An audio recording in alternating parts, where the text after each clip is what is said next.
Good evening, members. Welcome to this meeting of the Economic Planning and Housing Committee. A couple of housekeeping items before we start. There are no fire alarms scheduled for this evening. Therefore, if the fire alarm sounds, please evacuate the building immediately. The fire exits are located at the rear and side of this room. Please go down the stairs and meet in the War Memorial Park.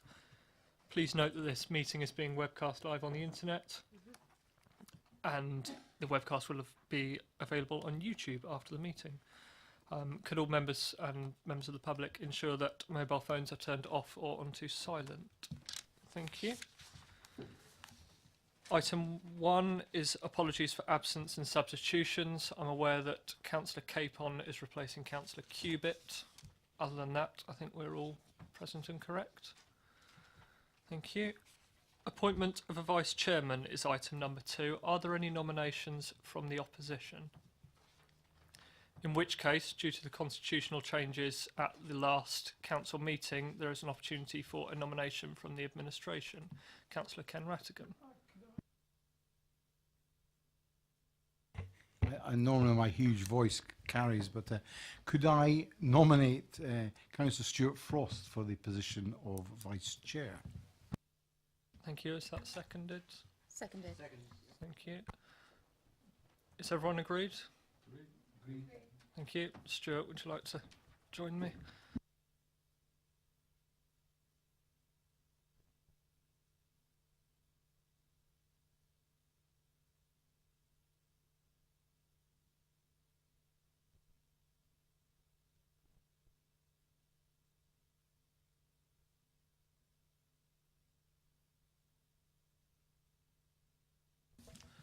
Thank you.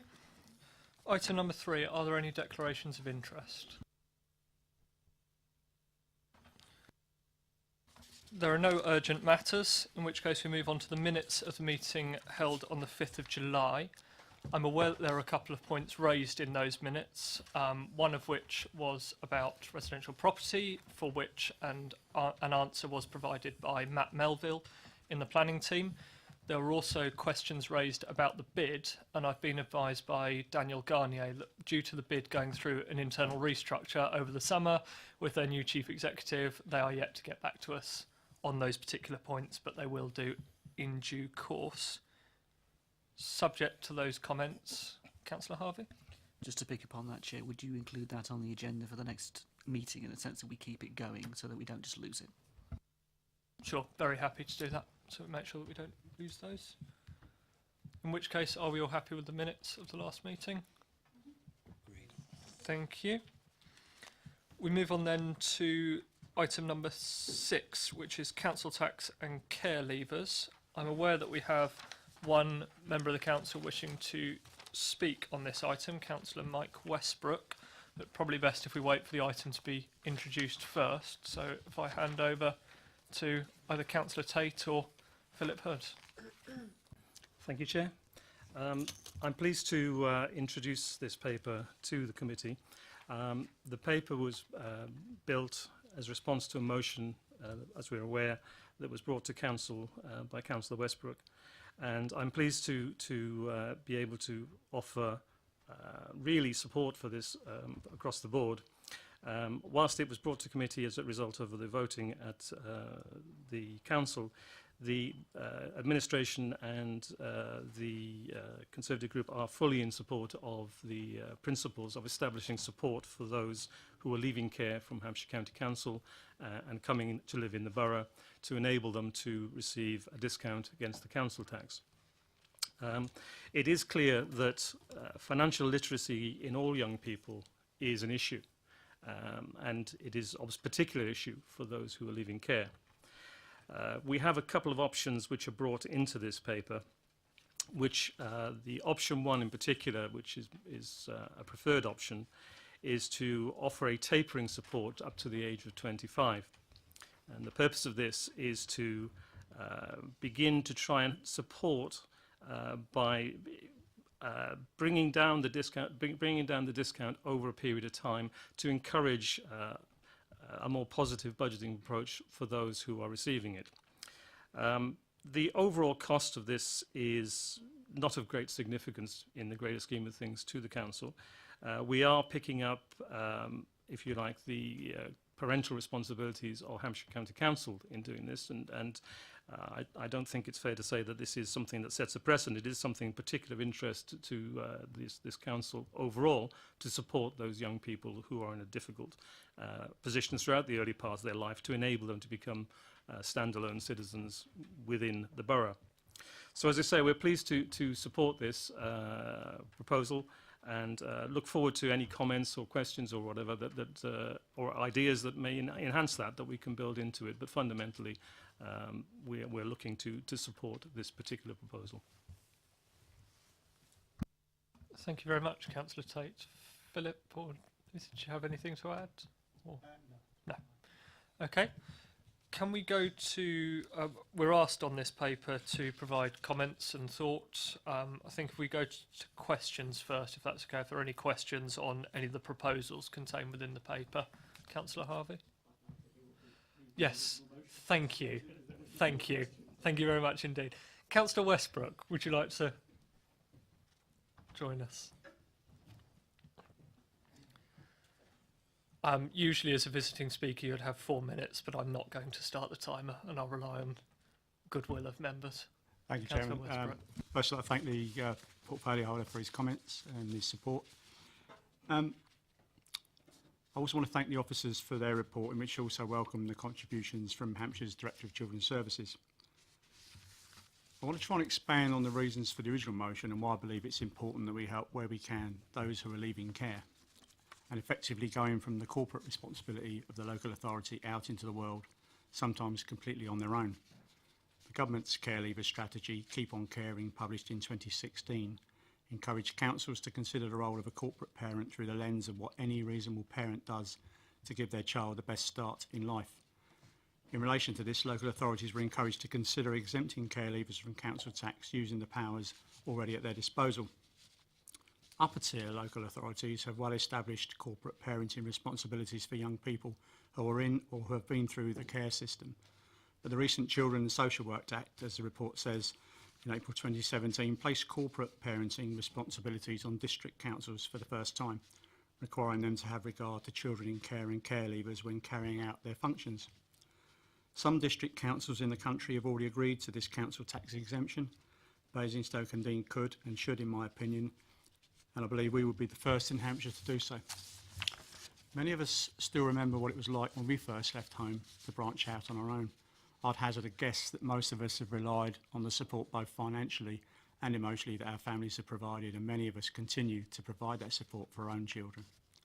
Our responsibility as parents doesn't stop the day that our children leave home. So I believe it's incumbent upon us all to help care leavers in whatever ways are available to us as a local authority, so that they have the best life chances. Many of these young people have had difficult start to life, sometimes involving abuse, neglect or family breakdown.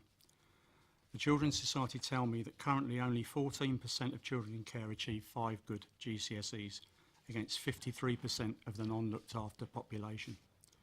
60% of care leavers have special educational needs or disabilities, and care leavers are consistently overrepresented in studies on people in homelessness and other negative outcomes. So when we talk about care leavers, we're talking about some of the country's most vulnerable young people, aged 18 and above. And as the Children's Society have reported, they often find themselves grappling with the challenges of living independently, managing a household, seeking employment, as well as managing their personal finances and paying household bills, often without the support of family or previous financial education to help them navigate through this. It's worth noting that young people don't qualify for the national living wage until they reach the age of 25, yet within days of leaving care will be faced with their own council tax liabilities, all of which can leave them in debt or having to go without other basic necessities. In my opinion, this could set them up to fail. The Children's Society have been campaigning across the country for this, and to date 77 councils have now already agreed to this exemption under their discretionary powers, and they include councils from all political parties. For a modest reduction in revenue, there is an expectation by councils who have already agreed this exemption that they'll see a decrease in emergency payments made to care leavers in crisis, as well as further reducing the dependency on services that are experienced by some of our young people. The Children's Society say exempting care leavers from council tax doesn't cost a huge amount, but it can make an enormous difference, giving them one less bill to worry about as they find their feet and begin to budget for themselves. This exemption would go a long way to help this vulnerable group adjust to life outside of care at a modest cost to the council, and I would ask that members please make that recommendation this evening. Thank you.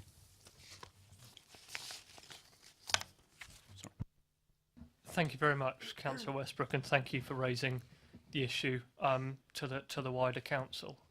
I think we can see from the paper that it's something which everybody's very keen to support, but we'll hear more about that. Are there any questions for Councillor Westbrook as the proposer of the motion? No? In which case, thank you. In which case we will then go to questions from members of the committee to officers. So if there are any particular questions on the background or the options. Councillor Harvey. Thank you, Chair. And thank you, the Cabinet Member and officers for bringing the paper, and obviously Councillor Westbrook and colleagues for bringing the motion in the first place, that we all around the Chamber were in support of in terms of bringing it here. Just in terms of looking at the two options, I'm trying to get my head around option 1 in terms of tapered relief leading into option 2, because it does say in option 2 in addition to the proposal above. So could the officers or the Cabinet Member just give us a little bit of information in terms of the overlap between the two options of what you're actually suggesting? And then obviously we need to draw some thoughts from the administrative implications of that in the sense of the way you've set it. Can I just introduce my colleague here, Lucy Gallia, who's the Revenues Manager? I think she'll be able to answer that question for you. Thank you. Okay, the proposal is, the option 1 is, in the proposal, the care leavers between 18 and 25 are solely responsible to pay council tax their own right, have their bill reduced to nil. It's just for those ones for option 1 would be the taper. So the living by yourself, you'd have no exemption, and then obviously the taper would increase. That's the option 1 for the people by themselves. Whereas the option 2 would then be added on to the other proposals for them living with other people. Does that make sense? No. So when they're solely responsible for council tax by themselves, instead of giving them a full exemption for the whole time from 18 to 25, the option 1 suggesting those people would have a taper to slowly introduce them. Whereas if they're living with other people, they don't get a full discount; they only get a part discount. Yeah. So they'd get 25% or 50%, and the option 2 would maybe give them a bit more discount if they're living with someone else.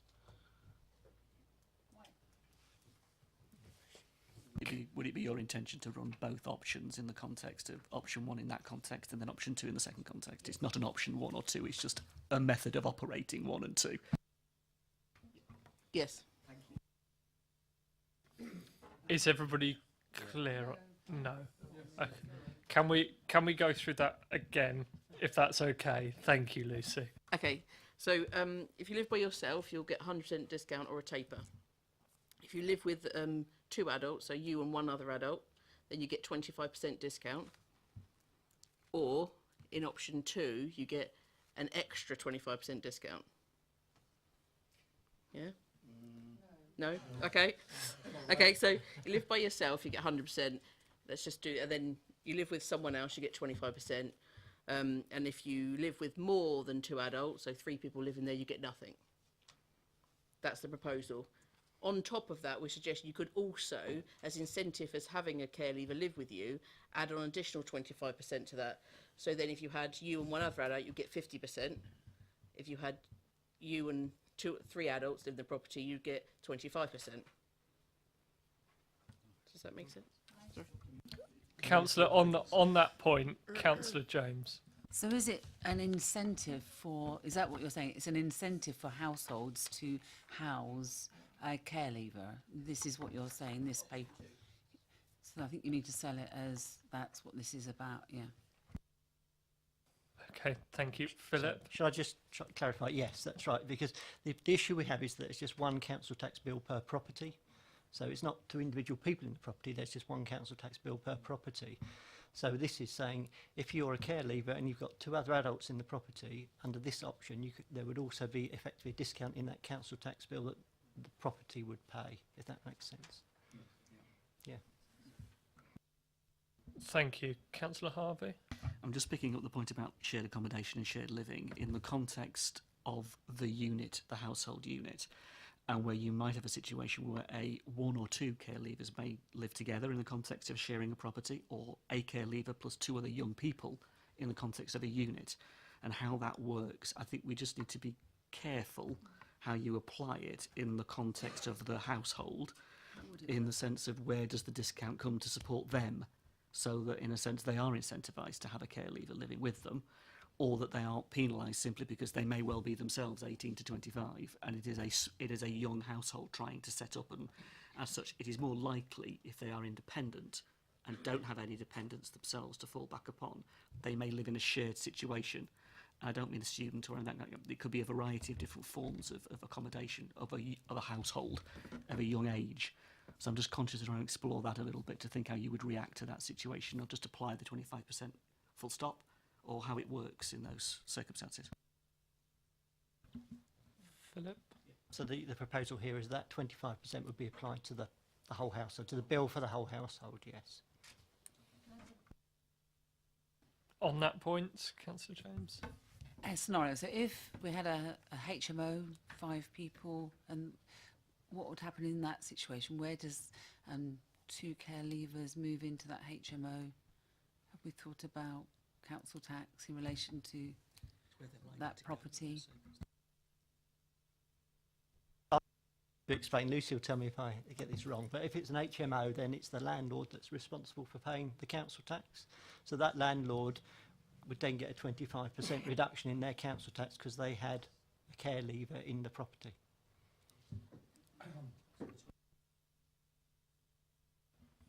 Thank you. Councillor Parker? Thank you, Chair. I just wanted to request of officers that mentions in the report that there are 40 councils throughout the country that have adopted the scheme. Do we have any idea as to what type of scheme they are applying? Are they applying full discount, or are they doing a taper type scheme? And I ask the question because somewhere earlier in the report it talks about the administrative cost. And I would assume, listening to this particular debate, the more options you wish to include in it in an attempt to save on the overall costs seems to me to be incurring extra costs. Councillor Tate, on that point? Yeah, can I just go back to this? The issue about tapering is not cost reduction. It's about encouraging people to become self-sufficient by the age of 25. So this is not about just, how can we save? But the principle that I think is important within this is the tapered relief is to encourage a self-sufficiency at 25, so that it's not suddenly just again a cut-off. You've been receiving relief from 18 to 25 and suddenly you're not. It's actually trying to build people towards a positive point where they can take responsibility and have the awareness to be able to do their own budgeting. Councillor Parker? Well, yes, I'd like to come back on that because quite categorically on page 13 of the report, paragraph 4.1, the point's made quite clearly. If it's not intentional to reduce costs, then why mention it? It talks about a taper would reduce the costs from 12.5 to 10.7 per year based on the following. The point I want to make is that we might buy into that. Actually, I don't. That these people will have lots of other costs where they can learn how to budget and work out how to eventually become financially independent. This is a category of, as was pointed out by the visiting councillor, the most vulnerable of people. They don't have the parental support in the main that others will have when they're entering to this new phase of life. It's forced on them. They've been used to accommodation provided with elements of support, and so it's specifically mentioned. In actual fact, when you look at it, we're talking about 1,800 quid. I would imagine the extra complication will eat that completely away. Thank you. I think on the point of it being referenced in the paper, I think it is purely there for information, in that if there was a taper, it would say it would be a lesser cost to the council. But I take the portfolio holder's point that he says it's not there to save money, it's there to encourage people to become self-sufficient. Councillor Rattigan, you had a question. Officers, the numbers are unlikely to be very large. And therefore, could I suggest that when we have this situation, these individuals are invited in for a meeting with the revenue manager or somebody in your team? Because I think it would be much easier if it's explained not on a piece of paper but face to face. And I think that encourages the fact that, you know, we're treating them as an adult, and this is part of their learning and how they see things. I wouldn't want it to be too stringent, but you know, if there's 54 people in a year, that's one a week. I don't think that's a massive ask for part of our role as their caregiver for a period of time. Philip? That sounds fine to me. Yeah, I'm quite happy to do that, to engage with the customers. Just while I think of it, on the point that Councillor Parker raised about what models have other authorities used, we got caught in another question. But Lucy.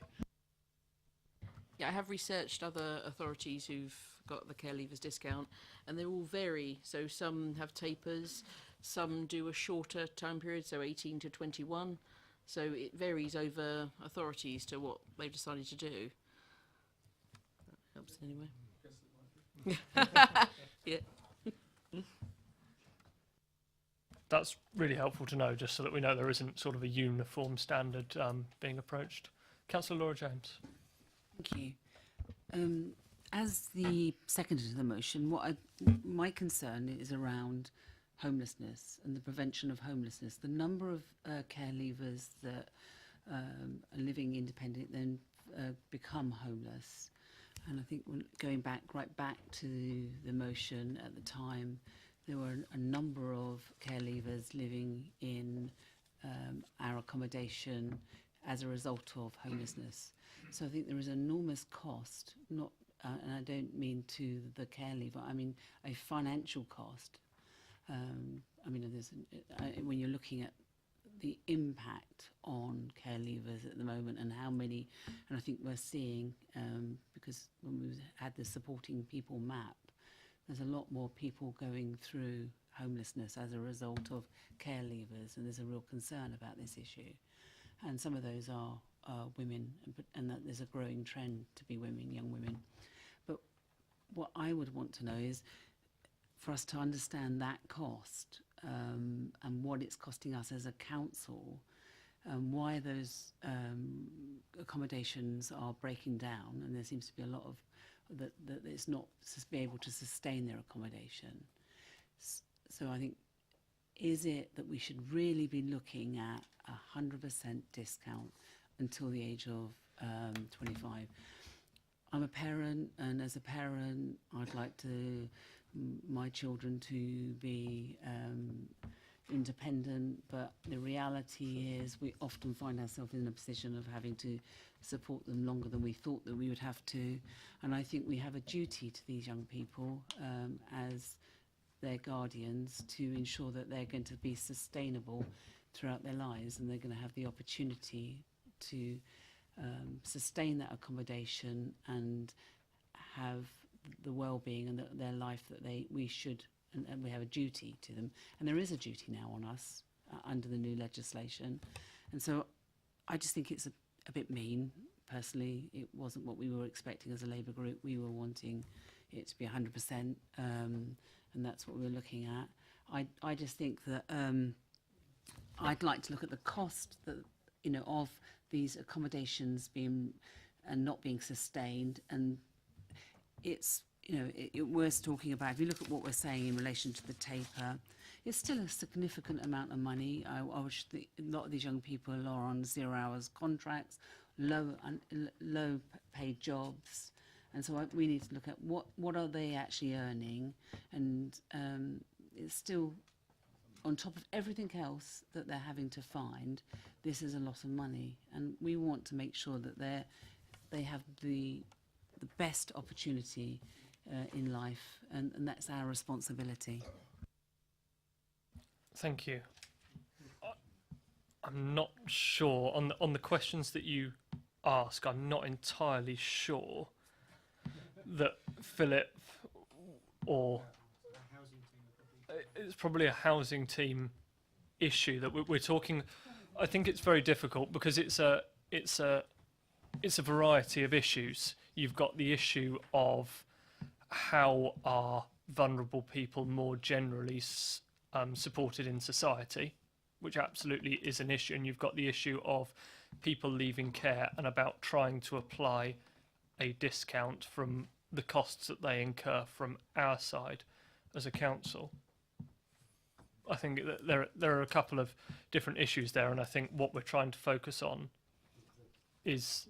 So the question is then, Colin, the question is, maybe you can't say it now, but maybe we can have the information as a committee, is how many care leavers of those 54 that move into a independent living actually sustain that independent living up to the age of 25?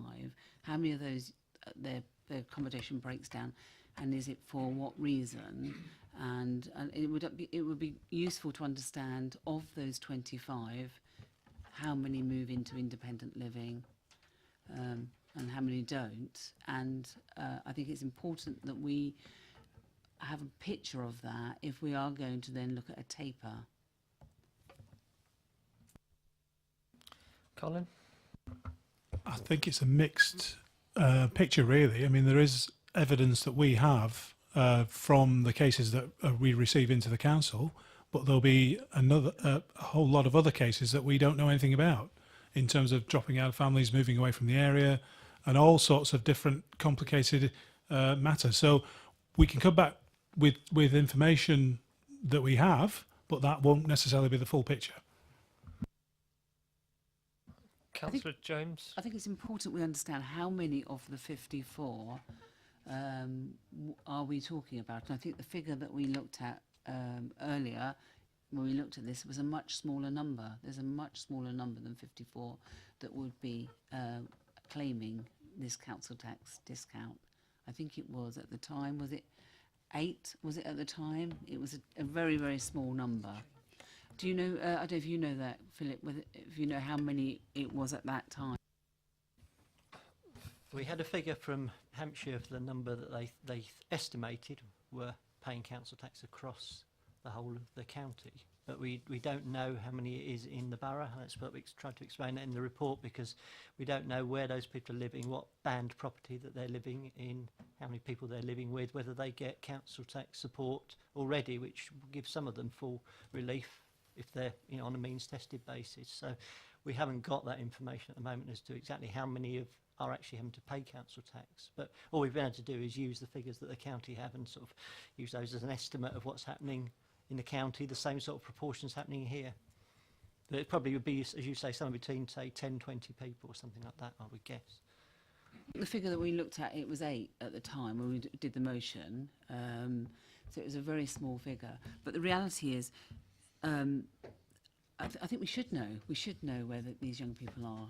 That we, there's still a duty on us as a borough, and we should know where they are and where they've moved on to, and if we're going to support them, and we should have an understanding. That we are their guardians, and we should be supporting them until they're 25. But if it's 8 people, it's a very small number. We're not talking about a lot of money. And I just think, there are so many pressures on them when they come out of care, enormous pressures. And I think that this is one that we have as a gesture, we should be much more generous as guardians to these young people. Thank you. I think it raises a variety of interesting points, because the figure that we got from county, as I understand, was an estimate, because people when they leave care will go into a variety of different housing options. So some of them won't be paying council tax, as Philip mentioned. Some of them won't be paying it at all because they'll receive relief through another method. And I do think the issue is we don't actually know necessarily who these people are, where they're living, and I do struggle personally with finding that out. As a council and as authorities, we are responsible for people while they are in care, but when they leave care, aged 18, we are looking at supporting them today, which I think is an excellent thing to be doing. But I'm worried about some sort of list where we try and keep tabs on these people and understand who they are. No, it's what not. they're It's not doing. about tabs. It's we have a duty to these young people. The new legislation is very clear, not just in relation to benefit, but in relation to our responsibility. So we should be supporting them. It's not we want to know what you're up to. It's Big Brother. It's actually what can we do to help you. Do you need help with further education in relation to health issues, in lots of issues? We have a responsibility and we should be supporting them. It's nothing to do with, we want to, where are you, what are you up to? It's actually, as a parent, I want to know that we're doing the best for these young people. On this, Colin. Can I suggest that we come back to the committee with an indication of what those duties are? Because my understanding is we have a duty if they're presenting as homeless, but we don't necessarily have a duty beyond that if once they're beyond 18. So I think it's worth coming back to the committee with a clarification on Councillor James's item to understand what exactly our duties are to people over the age of 18, whether they be coming out of care or whether they be whatever circumstances they're in. Thank you. I think that would be helpful. Next on my list was Councillor Richards. Thank you, Chairman. I just wanted to follow up on a point that's made here in the paper. But first of all, I'll say, I support the initiative. There's no doubt about that. But you do make the point in the paper that Hampshire County Council have the largest share of thing, and you've contacted them. And would you like to comment on how hopeful you are of getting anything out of it? What sort of cooperation have you received from Hampshire County Council? As you say, we've contacted Hampshire County Council and they've confirmed that they acknowledged receipt of it and they are considering our request, but we've not had a response back from them. I don't know what that response will be, but I would be hopeful that they would support it. I mean, they're encouraging us as a council as well. They've produced the appendix. You've seen Appendix 2, the presentation that's come from them. And as we said, it is a relatively modest amount, but we've asked anyway. So. Thank you, and I think that's an important point because we are responsible, and Hampshire County Council are responsible too. So it'll be interesting to know what their answer is on that. Councillor Parker. Thank you, Chair. Can I again refer officers to page 13? This is point 3.1 under the proposal. The fourth spot, the bottom. Could we have a little bit more information in relation to the discretionary care leavers discount? This suggestion of it being applied after other exemptions have been. There's some sort of threshold by the sound of things. That's how I read it. I'll be answering this one, then Lucy again can help me. But basically what this is saying is if people are entitled to, for example, a single person discount, so if it was a care leaver living on their own, that we would calculate a single person discount first, or if they were entitled to council tax support, we calculate that first, and those costs are then shared with the county. If that still left them with a bill and they were entitled to 100%, we would then give them this additional discount under the council tax care leavers discount. So it just means that the initial, you look at council tax support, single person discount, any other discounts first, and then we use this to reduce it down to 0 if it's eligible. Thank you. That's helpful. Councillor Harvey. Thank you, Chair. Just picking up the thread of the points here. We have a number of young people who are in a position where they are leaving the support they receive from HCC becoming independent of a fashion, in accommodation where they may or may not have the skills to sustain it, where we have evidence that a number of them have not sustained it in the borough and have found themselves homeless, street homeless, where we are now trying to address that in this particular way, in this particular paper, but with a variety of other aspects to it that we've all identified. Now, if I look specifically at the legislation, what is required is a local offer for those young people. That local offer that we are required and are duty bound by legislation to give them, both as a district and a county in partnership, goes beyond just this particular paper. This is a part of it, but it isn't the whole. So in order to take that duty forward, what we're going to require is an understanding of their needs, because the duty of the legislation is that we keep in touch with them, that they have a personal advisor, and that advisor is coordinated between us as a district and what we may offer and what the county council may offer through statutory responsibilities that they may still have towards them. So there's a relationship here that we just need to explore beyond this particular paper. As a starting point, what this paper says is, financially, what can we do to help these people sustain their accommodation? That's effectively what the paper is based around. If we look at that very simply, the difference for 1,800 quid is a complete discount till they're 25, alongside everything else that that young person should be getting, such as financial education, such as support into other forms of education for their own skills and their own jobs and their own future, such as other aspects of how they need to sustain their accommodation and their lives. So all of that bit needs to go on. But just looking at this particular paper, for 8 people, I would tend to move towards the 100% discount. Now, the reason why I'm in favour of that in particular is because many of these young people aren't going to be in a position to earn the full wage until they are 25.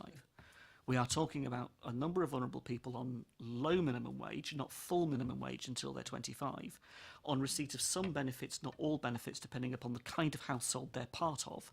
And in terms of being independent, whether or not, as we now have identified, and we do have clear evidence of this in the borough, that a number of them are actually finding themselves street homeless. So on the basis of that, on this paper, I would go with the simple, let's just apply the 100% discount in this context, and then work on, as Colin has suggested, the wider agenda here for these particular young people in our district.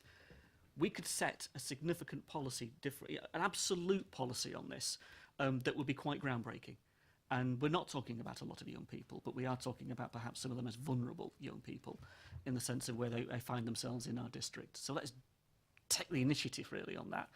Agree with what the cabinet member's saying in terms of looking at the financial implications, the administrative, the more complex it gets, the more necessarily it puts you off doing. Keep it simple.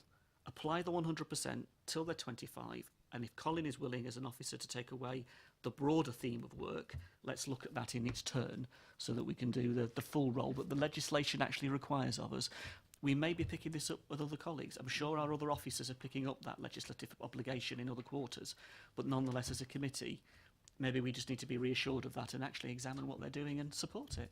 I think we can support this. We did it around the chamber in the full council, and I think there's some good work that could really go on here, and maybe it also involves being in partnership with Hampshire County Council, and we might be just for once we could be positive about it. You never know. I think we all live in hope. Next on my list was Councillor Phillimore. I think it's just covered all the points I was going to make. Thank you. Councillor Rattigan, did Councillor Harvey cover your points? No, unsurprisingly, I'm afraid. I mean, the motion to council was excellent, and let's just be blunt about it. And I think it did have the support of everybody. But this was about how we provide support, and what's come back to this committee isn't full enough and doesn't provide a pathway to adulthood, if that's where they are. I mean, these are young adults anyway, but we need to understand what's around them, what support's there, to bring them to financial literacy. But you know, the way it's stepped, I have no problem with that. It should be about being a hand up to being independent, not a handout. And I think we all know that 25-year-olds are going to be coming out of university with massive debt and feeling suicidal and everything else from where they are. This is part of a huger, bigger program, and I think we can. This should be a starting point. Let's just get this on the books. Let's get it away. Let's see what else we can do. Personal interviews will also obviously help. So as we know these people and they know us, so as they will feel entitled to come back and feel comfortable in coming back to us if they have a change of circumstances, or if they get married or have a child or whatever it is, they don't see us as the enemy, but see us as a helper to them being to being part of society in a much fuller, wider and better context going forward. So I don't have a problem with the tapering. It seems reasonable because that's what happens in life. Obviously, in terms of income, that happens. You know, it's gradated income in terms of the minimum wage. It doesn't seem to be such an issue. And what we do long term, we might need a few pounds to provide additional support going forward. This is costed, whether it ends up being £10,000 or £12,000 or £15,000 as numbers of people coming out of care rise, I don't know. But I think we should be putting something on the books on the basis of what Councillor Westbrook said. And then if we need to do another piece of work to add additional support, then we should be doing that. Thank you. We have strayed into debate, but that's absolutely fine. Councillor Frost. Thank you, Chair. I'd just like to say that, you know, I agree with a lot of the comments from everyone around the table. You know, I mean, this is obviously, you know, an area where we have very vulnerable people who obviously need our support. However, you know, I like the idea of giving them a hand and giving them the responsibility to be able to become an adult, which is why I like the tapering. I don't necessarily think the tapering's, you know, necessarily right. I think, but we've got time to be able to, you know, maybe move the discounts around. I also don't like the way that the report's written, with option 2 put in there, the way it's been written, because I was very confused by it. I thought it was either option 1 or option 2, and I don't think, you know, that's obviously the case. I'm also very concerned with the fact that with the amount of discount offered for multiple occupation of a flat, you know, for example, what's going to happen if 2 people leave care and they move in a 2-bedroom flat together? Do they get the whole council tax less 25%, or would they have been better off actually, you know, living alone and having 100% of the council tax support for the first couple of years? So I think there's an immense amount of work that's got to be done. I like where we are. You know, I think certainly the tapering's good. I think maybe we have to move on the discounts a little bit because, you know, as Councillor Rattigan has already said, you know, I think we need to show support.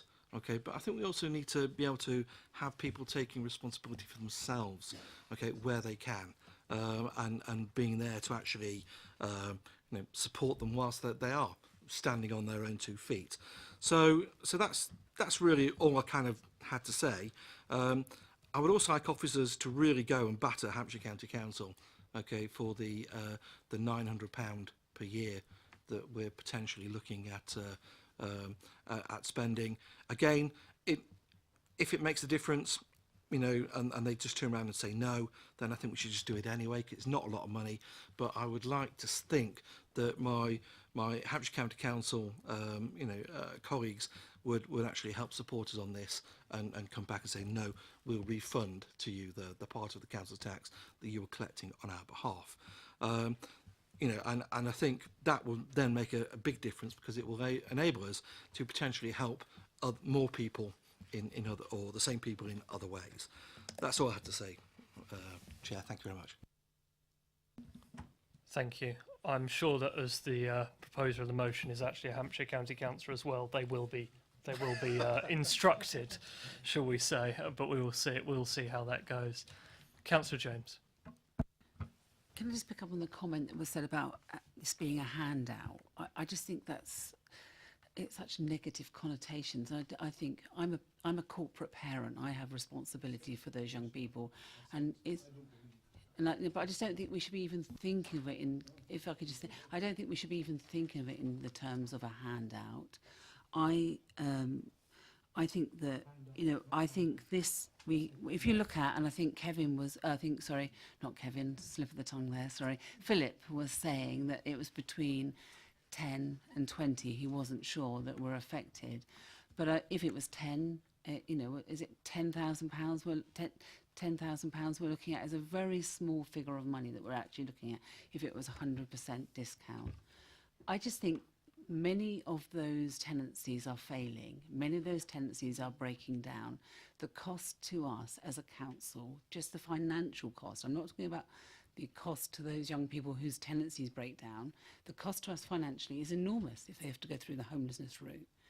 I think it's incumbent upon us as parents to actually support these young people. As I said, there is a duty on us to do so, and I just think that we should do that. I think that we need to ensure that we are supporting it as much as we can, and they're going to be, it's very likely, and I think we need to have an understanding of those young people as to whether they're in employment or what type of employment they are in, or if they're going through the education system and a lot of them will be in education. So we need to understand who these young people are, what is their journey. But I think it would have been useful as this paper to understand from a housing perspective how many of them are living in independent living and what that looks like, and have they been able to sustain that accommodation. And being part of the supporting people map, my understanding is that is not the case, and there is a concern that their tenancies are breaking down. And there's a piece of work that housing are doing at the moment that are looking at that, and I think it would be very useful for us as a committee to understand that. So I just think it's very mean, this. We were talking about such a small amount of money, £10,000 we're talking about. We are responsible for these young people to become well balanced and to be able to sustain themselves going forward into adulthood. And we do have a duty on them, and I think for us to think that is a large amount of money with all the things that this administration is spending at the moment to actually be looking at systems and how we're going to work this out. And it it was said earlier on, this is going to be so complex to work out. It's just going to be so difficult. I think we have a duty to make sure that we support these young people. And I don't like the two options before us tonight. On that point, Councillor Rattigan. My exact words, I prefer a hand up, not a handout. It is positive and encouraging, not a down crying of where they are. You need to listen to what I say, Councillor James, because it's really important.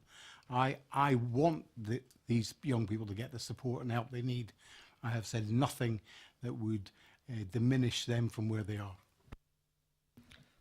Thank you. Councillor Parker. Well, on that particular point, then I guess those words are meant to me, because I took it the same as Councillor James did, Councillor Rattigan. Quite simple. We can listen to the webcast together sometime in the future. I think Councillor Frost, we're on to debate now, Chair. Councillor Frost made a very valid point, this situation about two young persons leaving care, choosing to set up house together or take accommodation together, then one leaves. We've got all that complication, and how does that work out? And this is where we have the more complicated the scheme is, the higher the cost, mentioned twice in the report. Going forward, it would be useful if the information that is provided to us by Colin might be an understanding of these 7 corporate parenting principles. Maybe we need that background information. I don't see this motion, and I don't see this paper. The theme shouldn't be, in my view, educational, or in trying to take on the role of teaching people how to budget. It's assistance. It comes under the general heading, assistance to persons who are vulnerable and in need of help. That's why I certainly, in principle, do not agree with a tapering scheme. In those 5 years, cost of living, other costs are going to rise. That level of support for those persons, as we've, I think, all agreed, do not have the support of parents, advice, putting into the kitty as others do.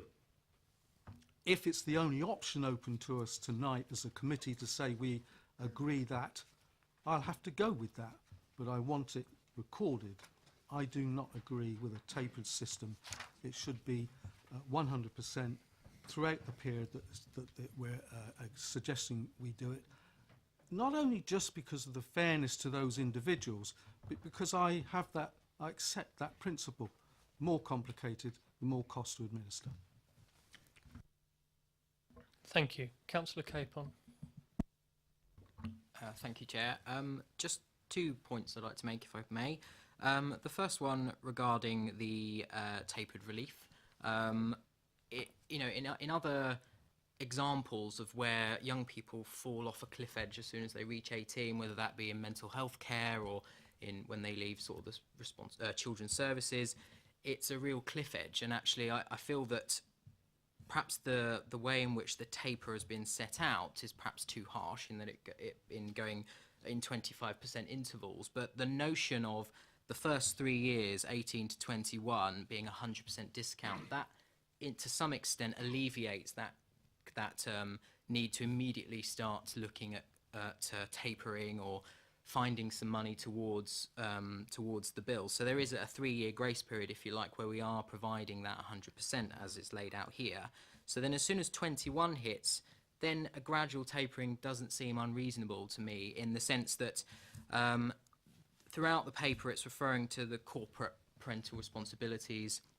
Well, a responsibility of a parent is not only to ensure that there's no cliff edge, which we're doing with the 3-year period. We're not kind of, right now you've got to pay something. But equally, there's an implementation of this is your relationship with the council.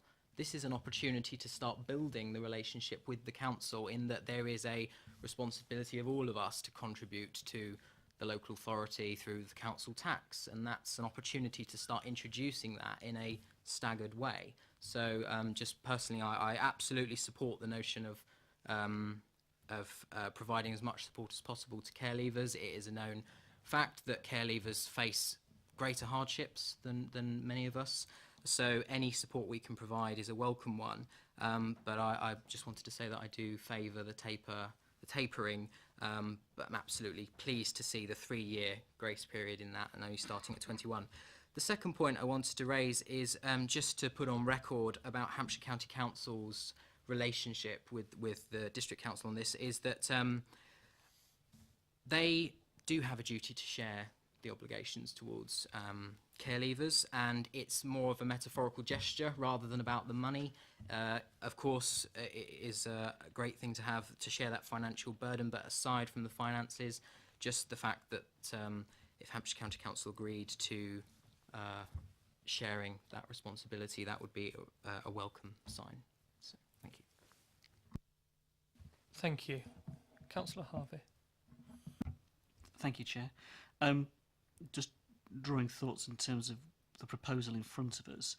I think it's surreal when you look at the budget. We're talking about 0.0006% of the budget. This is utterly, in the context of the budget, this in a sense we're fighting over a very small sum of money, and that in a sense is meaningless. The point here is what we do with the system. So let's talk about the system for a moment. I would much rather see the officers' time and, for example, the resource of our officers, rather than administering a tapered system over the period of the 2 years that it would apply, that time and effort be placed financially from this authority, because it will be a financial cost upon this authority because of the crossover of officers' time and responsibility, to the housing team or to the other teams that we might identify, for them to spend that time bringing these young people in exactly the way that we have all described. Let's use that internal resource and money in a better way than chasing after the 25% or 50% discount for those final 2 years. And for 1,800 quid, to keep it at 100%, so it's a simplest system you could possibly have, great, let's bag that, thank you very much, and move on to everything else that we have all said around the table, which was helping them in terms of their education, in bringing the social services element into it, and talking about actually sustaining their tenancy. You know, tenancy training, it's not just about having the money to sustain a tenancy, it's understanding the tenancy and the responsibilities that go with that as well. And I do make the point that a lot of these younger people are going to be in a position where actually that sum of money, we may consider it a very small sum in terms of our budget, but it will actually quite make or break them in terms of their annual incomes and their incomes, because they will be on those lower wages. So in a sense, the little bit that we might consider ourselves tapering and helping them, just keeping it at 100% might be the difference between them getting to 25 in an environment where they can then earn enough to make up that difference full stop anyway. So let's just keep it simple. And if I'm not wishing to be disrespectful to our finance officers by taking their resource that otherwise would be spent on them doing the tapering, but have that spent by our housing team or our youth team or our community service team, so that they're out there doing what we want them to do with these younger people, to become independent in the way we all want them to be. Thank you. I think to try and sum this up, I think everybody is around the table is absolutely in favour of doing this, providing support for the most vulnerable people in our community, and it's well known that people in care do face those greater hardships. So we absolutely do need to be providing support. So in that context, this is very welcome. We are also wanting to understand the full obligations of the council for children leaving care, and Colin will pick that up outside of the meeting. We'll get an answer to the committee probably by email, and we can pick that up as other parts of this piece of work come forward at a later date. I think there are a difference of views. It would be fair to say we're asked to provide views. I think it's probably fair to note that there are a difference of views around the table on the tapering in particular. From what I've heard tonight, I think everybody agrees it's not about the money. In the context of our budget, as Councillor Harvey mentioned, it is such a small amount of money and it will make a big difference to these young people. That's very important to note. This isn't about the money. And I think there's a difference of opinion on ensuring that these young people have the full level of support in 100% reduction, but by its very nature that would lead to a cliff edge at 25 rather than 18, which other councillors are more uncomfortable about because they would rather see a 3-year grace period and then a tapering arrangement from there on out. So I think it's fair to say there are a difference of opinions on that, and I know the portfolio holder and the finance team have heard those arguments, and I think they'll be taken forward in the paper. Councillor Tate, did you want to? Yeah, sure. Okay. As part of what we want to know is how many of those 54 young people that leave care are we? What is the number that we're talking about? I'd like to have more of a clear picture of that. Also, how many of those young people that move into independent living, their tenancies break down?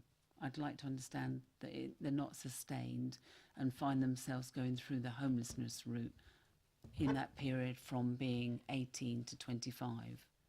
So I'd like to have a picture of how many people in that age bracket are not sustained, and how many find themselves going through the homelessness route. So it's about having a much clearer understanding. I completely understand the points you're raising. I'm not sure how that would be done, but I'll defer to Colin. I think we can probably find out the ones that we have access to. So in other words, the people that present themselves, but we can't get the full picture, as I mentioned before, because we don't have access to what they're doing in their lives. I mean, we can try and find out from anecdotal evidence about individuals, but we're not going to be able to give you that full picture that you're asking for.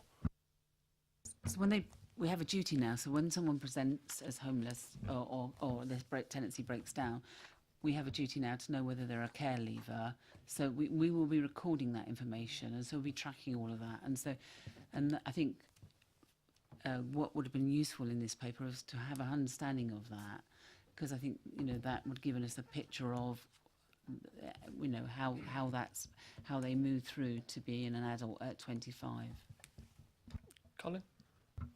Yes, I agree, but those are the only the people that are presenting themselves as homeless or having housing difficulties. They're not the full number of people that are actually coming out of care. So we've only got the information on those particular individuals, which could be a fraction of the people, of the fraction of the numbers overall.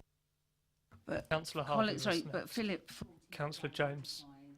Councillor James, Councillor Harvey was next, then I will come back to you. oh, sorry. All I was going to say was, under the legislation, we have a duty to keep in touch with all of them.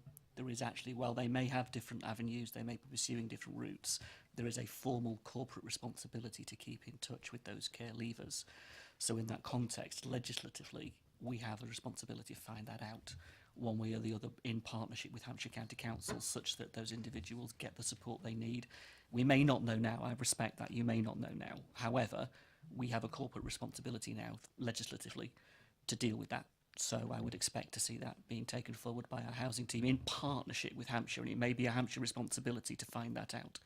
I think this is the key issue in this, and from hearing some of the conversations that have gone on through this committee, there is an obligation, but as a district, I know we're a borough, but as a district level authority, that responsibility is not, as I understand it, is not on us, it's on Hampshire County Council. So we don't have that information, so it's that question of working with partners again and ensuring that we get the full picture from Hampshire.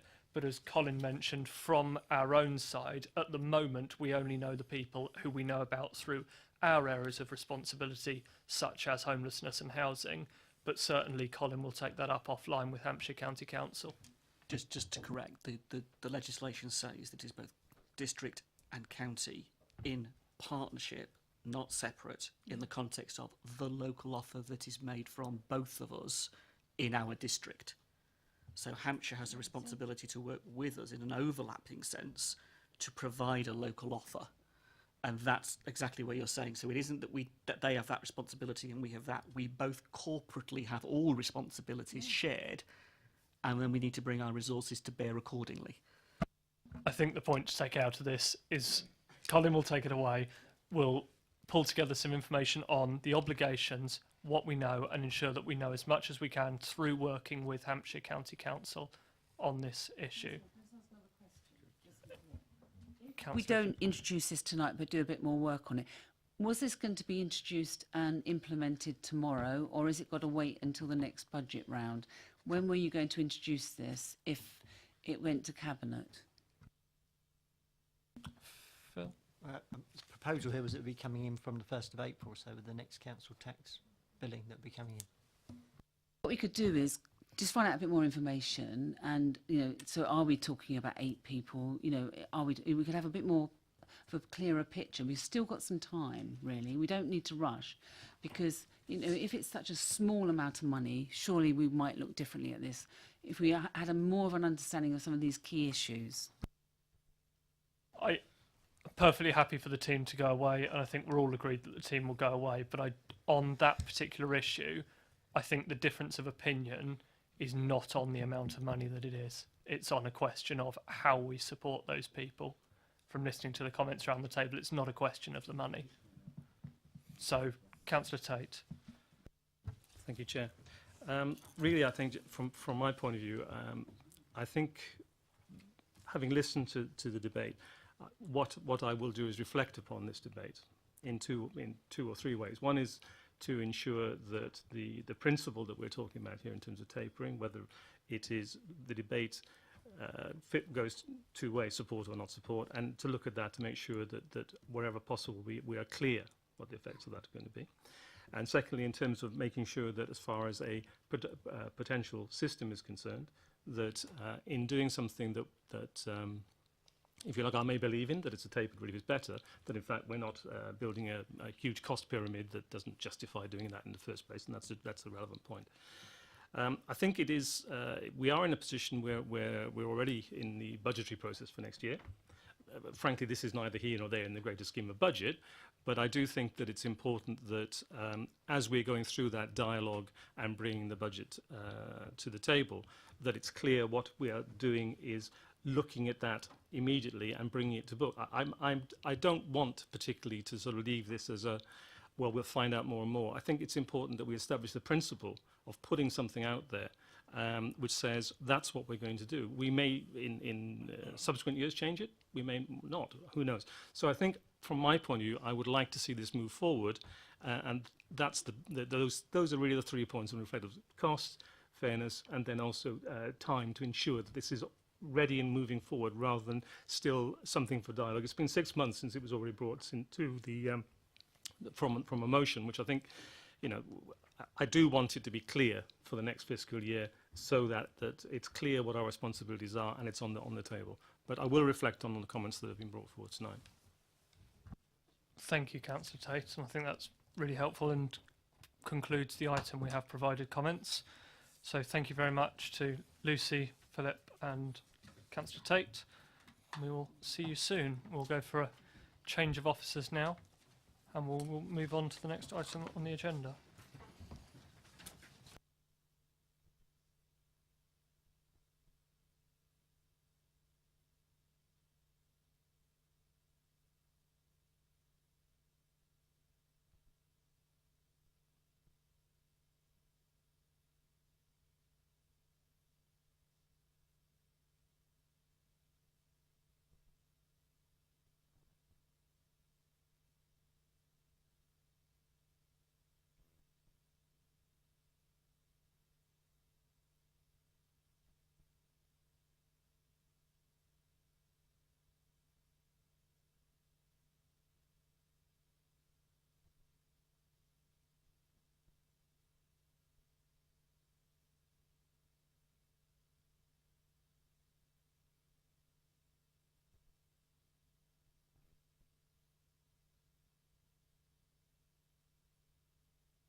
Right, we now come to agenda item 7, which is the Upper Cufford Farm Development Brief, which is a paper on one of our local plan allocated sites at Upper Cufford Farm, which is in the Bramley and Sherfield ward.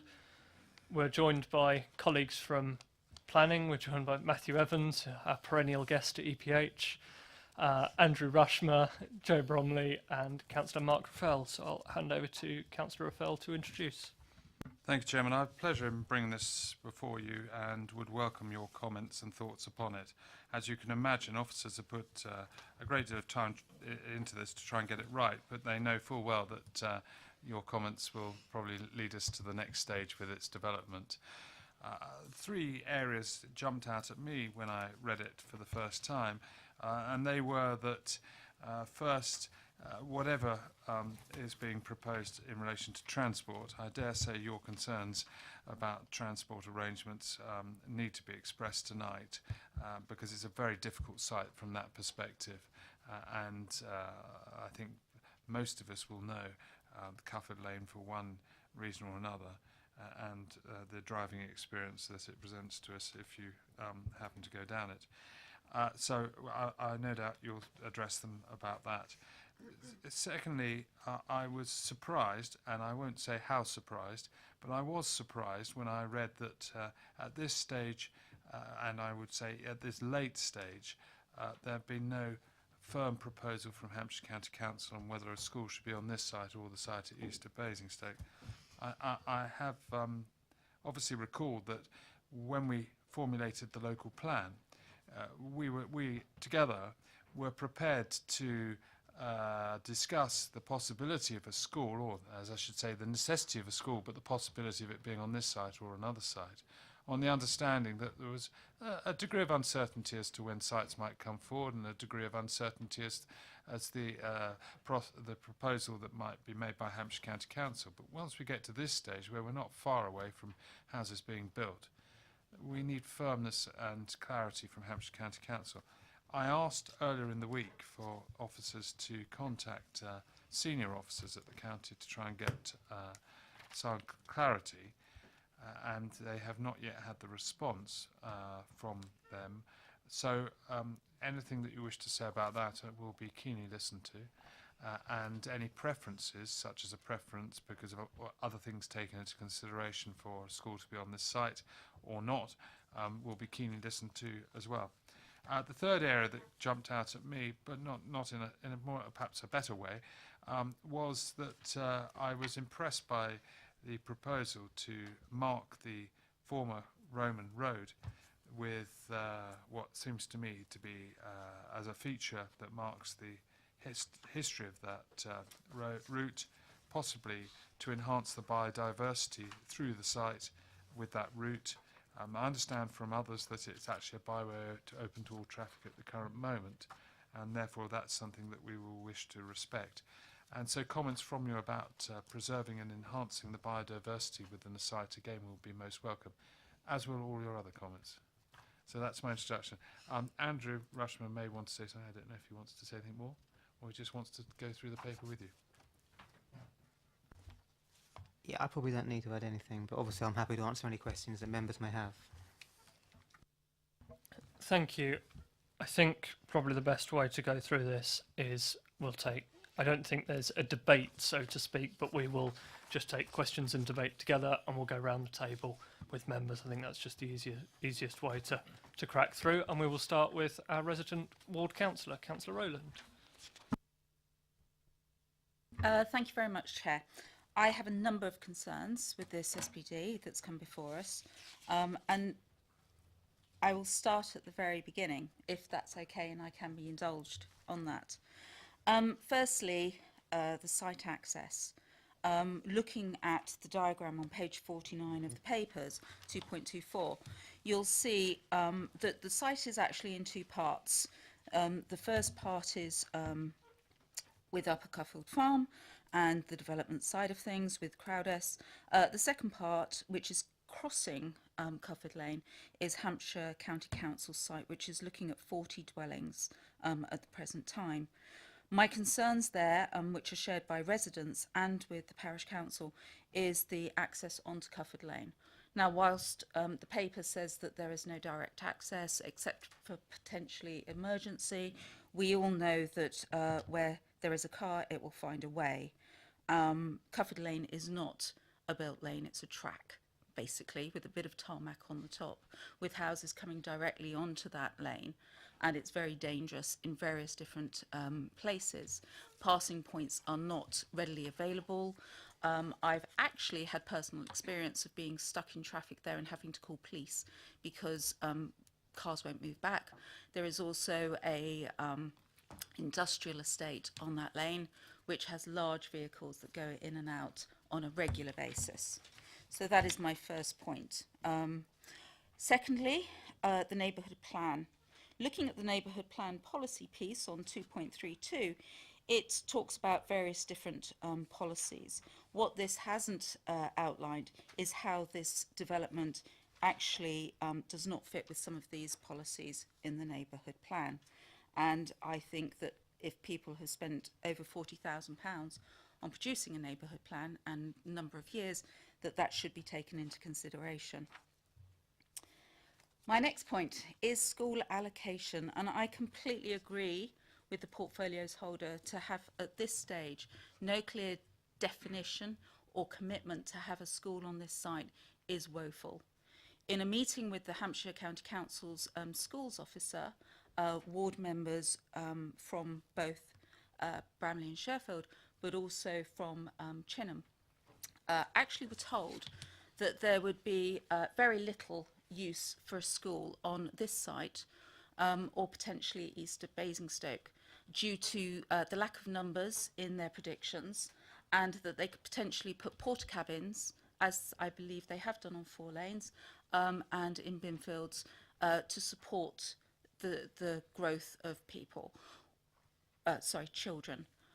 What we pointed out is that this is not an isolated site.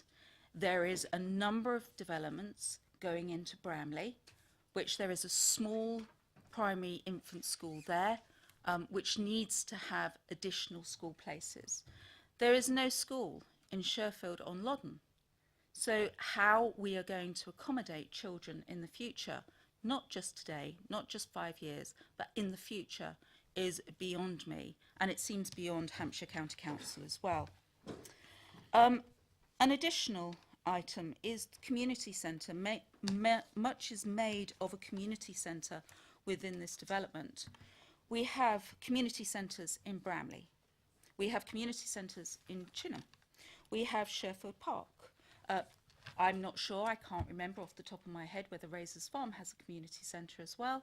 However, there are a lot of community centres who are struggling to put revenue across. And therefore, another community centre with halls to rent, facilities to use for the community, if you can't pay for them as a user group, you don't need them. And so a suggestion would be, if the school is going there, that there are facilities within that school that could be rented out. It used to happen years ago, and it would be lovely to see that again. My last point, until any other comments will come up, is the listed buildings and the context. Yes, it's wonderful that they have incorporated the Roman road within the landscaping. However, there are a number of listed buildings within the site in close proximity.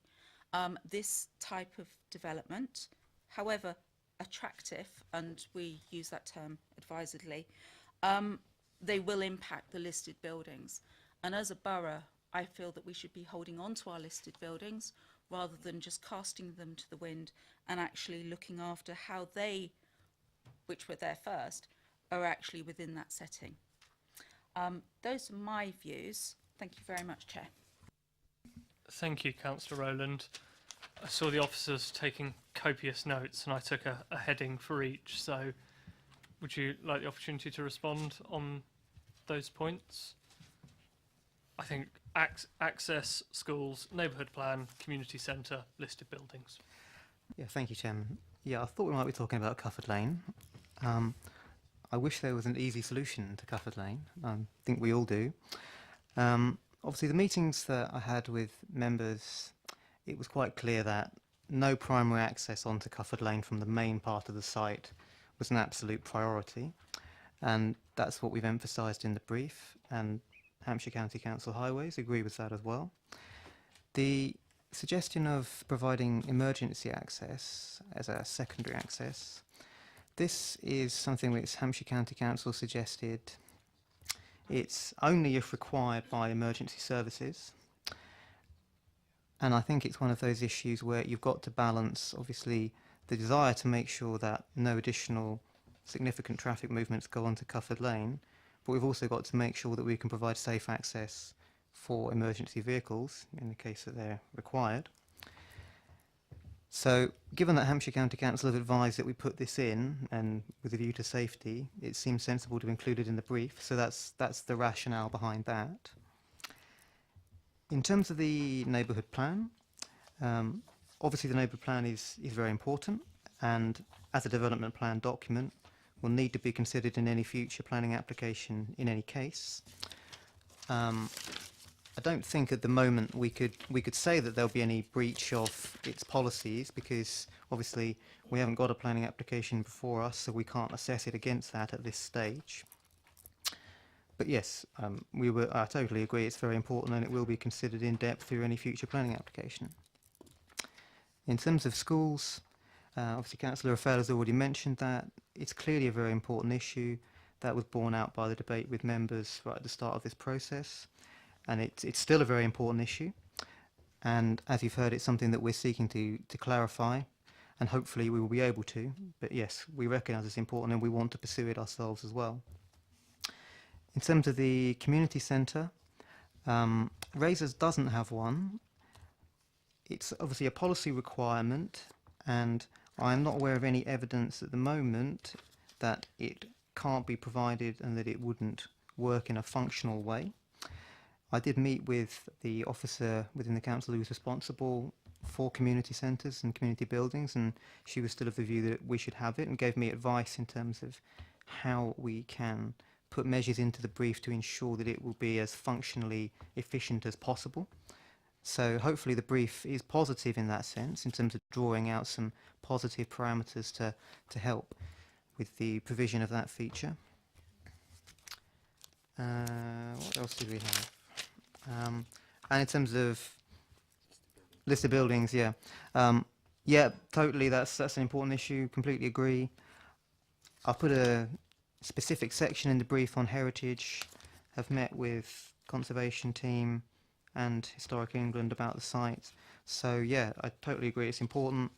The brief tries to address that, and obviously through any future planning application this will be considered in detail.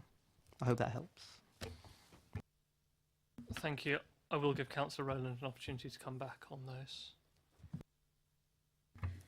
Sorry, it sounds like a load of waffle to me, being perfectly frank. I would just like to say, Cufford Lane, I am actually, I am sick to the back teeth of Hampshire Highways telling us that there is no significant issues around movement on lanes or roads or the A33 or roads through Bramley, etc. They do not take the traffic movements in a holistic approach. They do it in isolation, and it doesn't bear any resemblance to what actually is happening down the lanes and on the roads. That's my first point. The second point to actually substantiate that is Sherfield-on-Loddon, which is a through route to the A33 for these 40 cars that may or more that come down Cufford Lane. We instigated SIDS, speed indication devices. In the first month of activation, there was 18,000 incidents of traffic going over 30 miles an hour.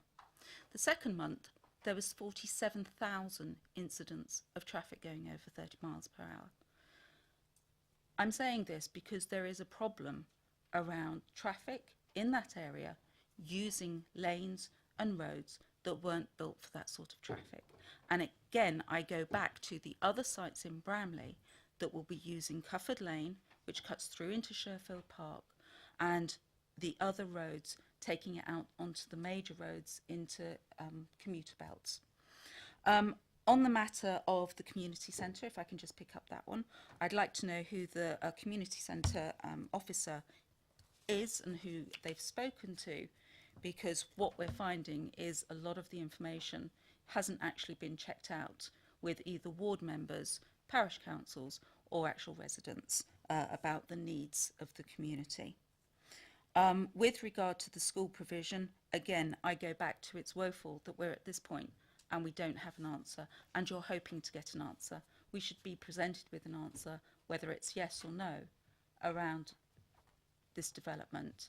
As I said, I don't see enough substance in this with regard to a significant site coming forward and the impact that it has in a rural community. Thank you. I think the point on access is very well made. I mean, Councillor Rowland and I both live in the same village. We're both in this part of the world. Cufford Lane is a nightmare. I think all members know that it's a nightmare, and there are really significant issues there which need to be addressed. We talked about an emergency access. I understand that, but the purpose of the SPD, in my mind, is to ensure that when planning applications come forward, we have been very clear in the SPD about what we want to see, and that it will only be an emergency access, and there will be no access from vehicles from that site onto Cufford Lane. It's all very well saying, oh, well, we'll see when a planning application comes forward. No, this is the supplementary planning document for the development where we can specify what we expect to see from a planning application. So I think we need to be very clear about that. And on the community centre point, I agree with Councillor Rowland. You have community facilities in Chinham, which I've must confess it's not my ward, I'm not so familiar with, but you have community facilities, you have the village hall, you have the in Sherburn St John, you have the Shoot Recreation Ground in Sherburn St John, you have the Royal British Legion in Sherburn St John, you also have the school hall in Bramley, you have the village hall in Bramley, you have the village hall in Sherfield, you have facilities at Sherfield Park. There are actually a deficit, there are too many almost, because there are Bramley Village Hall struggles to fill its bookings. You know, you've got Cliff Meadow as well, is another community centre in that area. And I do wonder if the officer who is saying that that we need more community facilities is the same one who identified a lift being required on Section 106 agreements for a single-storey community building. Councillor Rattigan was next. Very good. I am concerned about Cuffield Lane's traffic problems. The heavy goods vehicles there push cars into the sides of the roads all the time. So it is really important we set in stone that access for emergency vehicles is only access for emergency vehicles. It's gridlocked at the very best of times. And as somebody who has many village halls and community centres within my ward, who are all struggling from the Fieldgate, which is big, to Headley Village Hall, which is tiny, I do not think there is a need for a community centre here. In fact, I very much encourage what my schools are doing in the Kingsclere ward is using their hall facilities for race nights, for fashion shows, that sort of thing, because they need to raise money themselves, because educational budgets are very tight, and we know that money raised within a school goes directly to children's education, which is obviously vital, as Hampshire County Council don't seem to be able to fund schools properly either. So we need to get a school on here. We need to ensure that wherever those pupils come from, it is a safe access to them. So if they come from the east of Basingstoke or locally, they can get to the school safely. And I think it is important that we stress to Hampshire County Council that we have a need for a school here. We have a rising population. We have a site that we want to provide good education locally. People can walk to it. I think it is vital, and we ought to be bending their ear at every moment to try and get them to commit to a school on this site.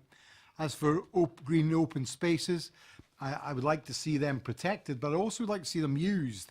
Too many of our green open spaces are summer use only. I think we need to think about how we can get more people to be active throughout the winter months, the dark months, what we can do to improve their experience close to their housing. I think it's really important. I'm glad to see the cycleways are protected. I would like to see them enhanced, and obviously anything that can be done to use them in a safe way outside the main roadways, I encourage, and I think that this piece of work does do that. But there are so many questions still left unanswered on SPD that frankly we need to nail a few more down, and I would encourage either the ward councillors or the portfolio holder to try and nail this down soon, because we're too far down the road, if I can say, on this, and we need to nail it soon and nail it properly. Thank you. Councillor Eskin, did the officers want to come back on that, or are they just duly noted? Matthew. Just a couple of comments, if I may. And we hear loud and clear the concern about educational provision. So we have written at director level to Colin's equivalent at the County Council to ask for a meeting to really tease out and get some sort of clarity from the County Council on education, because we recognise the importance to it, and are hoping that will resolve the issue. Perhaps I can just pick up a little bit about the community facilities, and I hear the point about or the question mark over the need for community facilities. We have a tried and tested policy for provision of community facilities on new development, and that is part of making a sustainable community. I think it's important to retain a reference to community facilities on the scheme, not least because I don't think that in itself rules out the possibility of a future provider of the school, the county council, to put together a scheme which includes community facilities within it. I think if we take out the reference to community facilities, I think it's against our broader policy, but also it means that the possibility of getting any community provision on the site as part of the school falls away. Better to have that policy in there and use that as a negotiating position.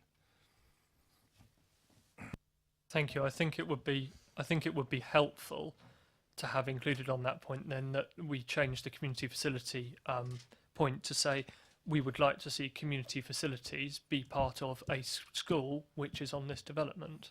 Would that be helpful? I would suggest, Chairman, you highlight that as an option.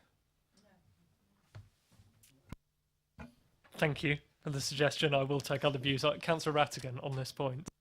On the point of community facilities within a school, I'm chair of the governors at Wooten Hill Junior School, and we use 106 money there to put a standalone facility called the Leap in the back there. We now use that for breakfast clubs, for after school clubs, and for our special needs pupils when they're needing additional help.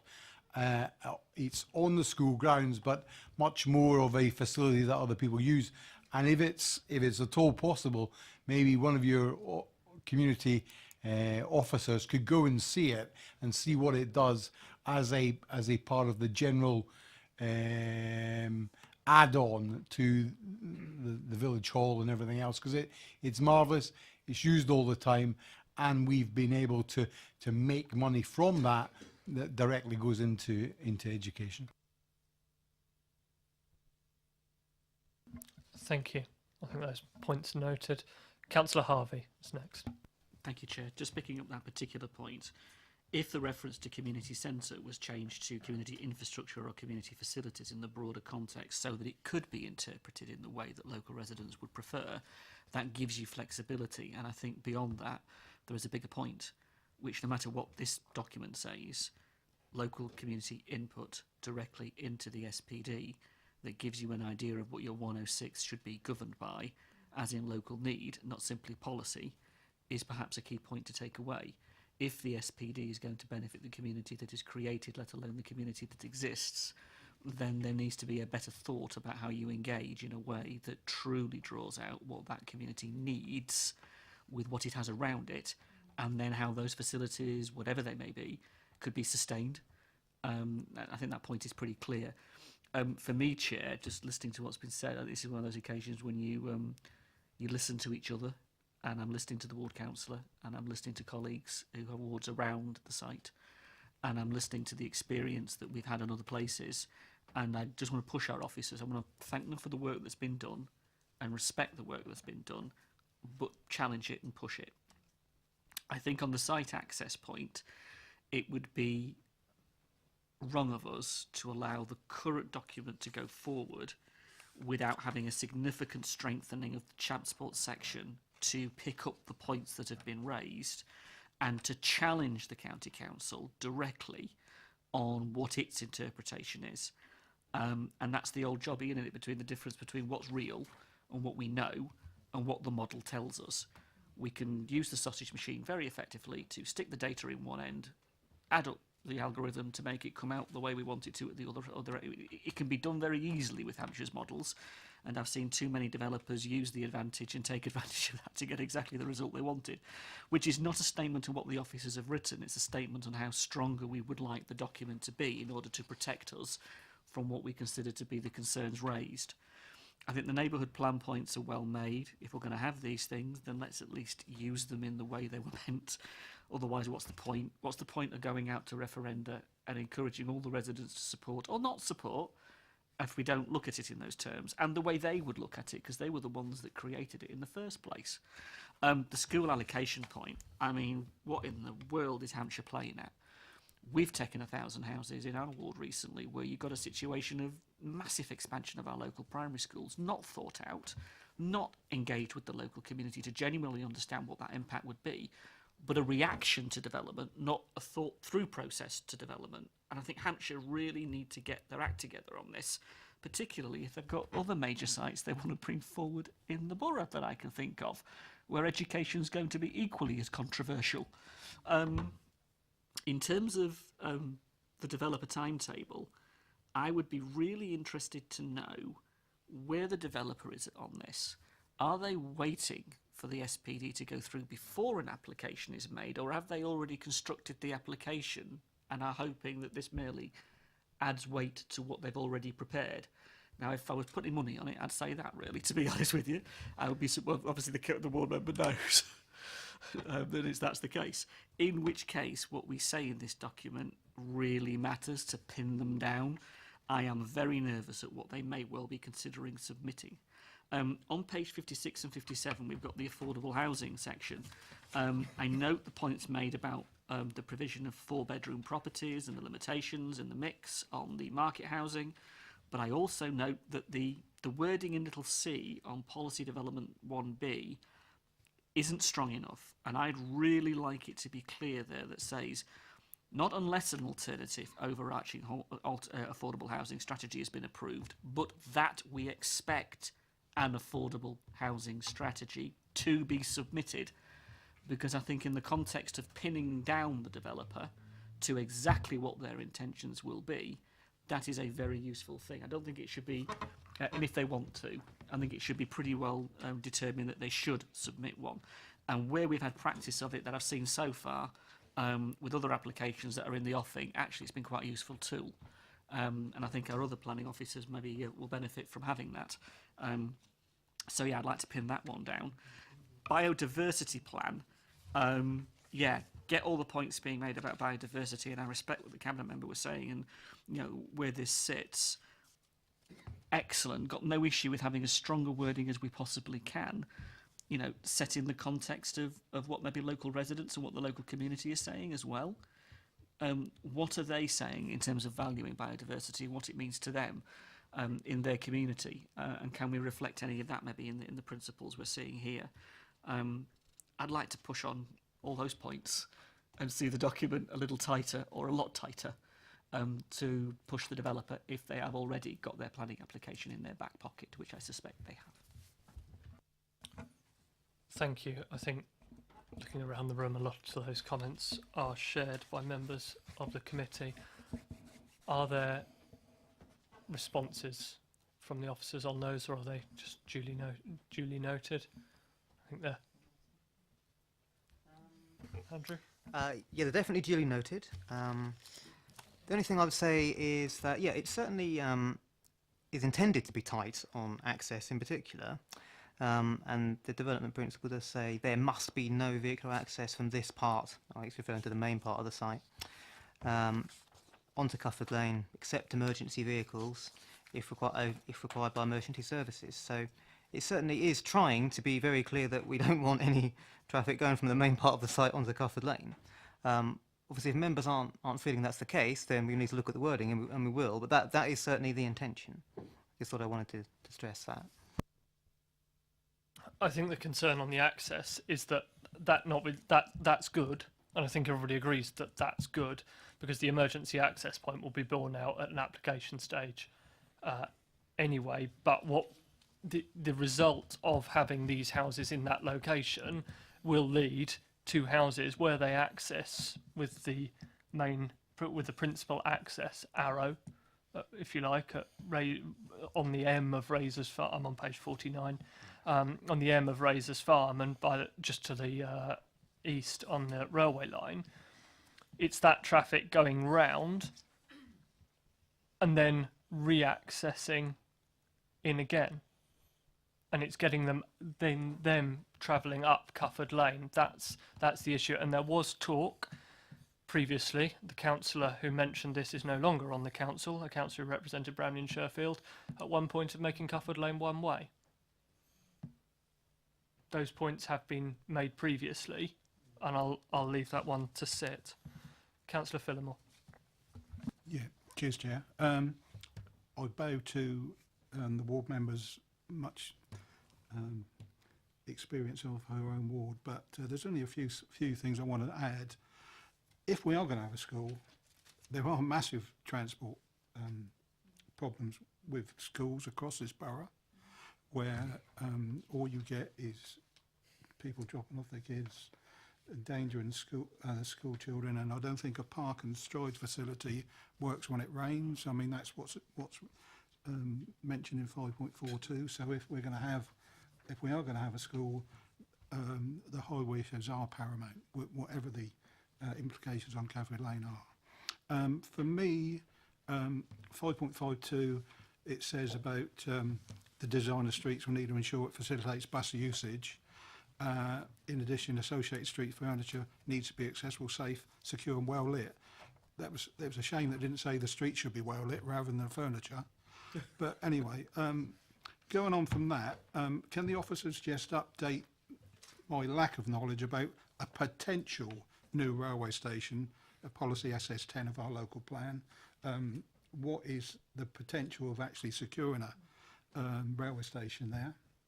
So that's nearly the last point. And as Councillor Harvey and others have said, we're concreting over greenfield land.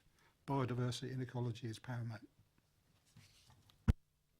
Thank you. I think on the Chinham station point, is that worth answering? Do colleagues from planning want to say a few words on that now, or is that worth taking offline and providing a response outside of the meeting? Matthew? Perhaps we'll reflect on that and give a comment outside of the meeting. Obviously, there's a reference to it because that's a proposal in the local plan, but certainly I'm not aware of any concrete proposals by Network Rail to put a railway station in there any time soon. But we can provide more detail outside the meeting. Thank you. Councillor Phillimore? Well, only just saying that with respect, it's on one of the maps here, so I mean, Yes. Yeah, it's just from my own knowledge, I actually had a conversation on this not too long ago, and I know that Network Rail have no plans to implement that at the moment. So I think colleagues in planning will be able to furnish you with some more information on that, but I think the answer for the purposes of this meeting is no. Councillor Richards. Thank you, Chairman. I think a great deal has been said already, and I can't add much to it. I was going to pick up on this park and stride, because in Tadley we have a very active community centre, and there's a school right next door. And there's been a big feud between the community centre and the school about parking. Now the community centre have got signs up, no parking here, fines, all this sort of stuff. It's got quite nasty, you could say. So actually to put these things in documents on the assumption that the community centre is going to work clearly and nicely and friendly with the school may not work out in the long run, because our community centre committee have been very adamant. I mean, they're very frustrated with people leaving their cars there and that sort of thing. So that's one point.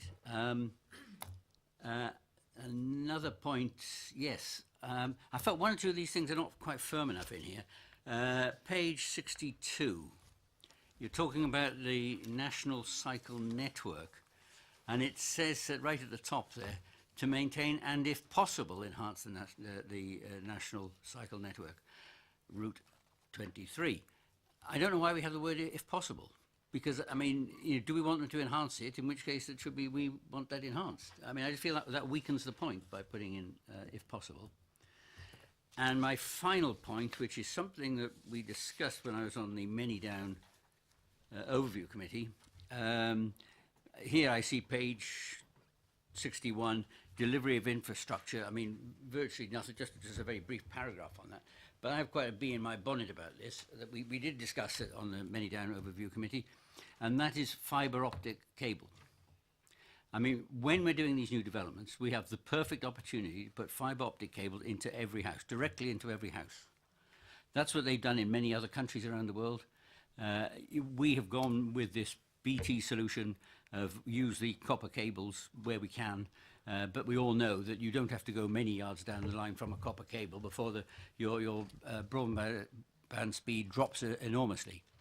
I mean, my own experience is absolutely appalling where I live, and we have actually set up a little company, and we are putting in our own fibre optic cable to individual houses. And across in the country, you just put it in with a mole plough. I mean, But when you're building a new development, now is the moment. This is the moment to make sure you lay it to every single house, because whether you think you need it today or not, you might say the BT solution is sufficient for today. In 20 years' time, in 30 years' time, it will be quite insufficient. You know, the rate at which I've seen, the computer industry and this technology, digital technology, advance so fast, and so the demands are now getting more and more and more. I think that should be in here. I think you should actually make mention of, fibre optic cables to be laid to every single property. Thank you.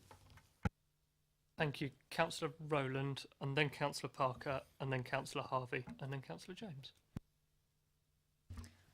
I promise this will be the last words from me, hopefully. Just to pick up on a couple of points. In the meeting with the developer that ward councillors had, they indicated that an outline planning proposal could potentially come forward in December. Secondly, with regard to lighting and street safety, etc., this is a rural location. In most rural locations, there is not street lighting. And secondly, with regard to the infrastructure for communications, everything is accessible through the internet for everyone today. Sherfield Park had to do crowdfunding to get the internet or fast internet into their community. Those are my three last points. Thank you very much. Thank you. Councillor Parker. Thank you, Chair. Like other members, I bow to the local members' knowledge and points already made. And I'm not understanding completely the geography of the site and the discussion about limited access to emergency services. But if it's at all helpful, if I mention that in our ward we have limited use lane, which is completely abused and completely unenforceable, and a waste of time, waste of signage. So whether that's worth anything, I don't know. And I would imagine officers find it very unusual to have a ward member speaking about there not being a need for community hall, community facilities, which then in turn means adds more weight to Councillor Rowland's comments. That's local knowledge, that's an understanding of the need, existing capacity, and wishing to prevent community centres vying against each other for limited trade to ensure viability of those centres. On the point of which is raised on page 87 of the report, 8.42 under future proofing, whether that's where your fibre optics come in or not, I don't know. I would like to add to Councillor Richards' general point about wording of these documents.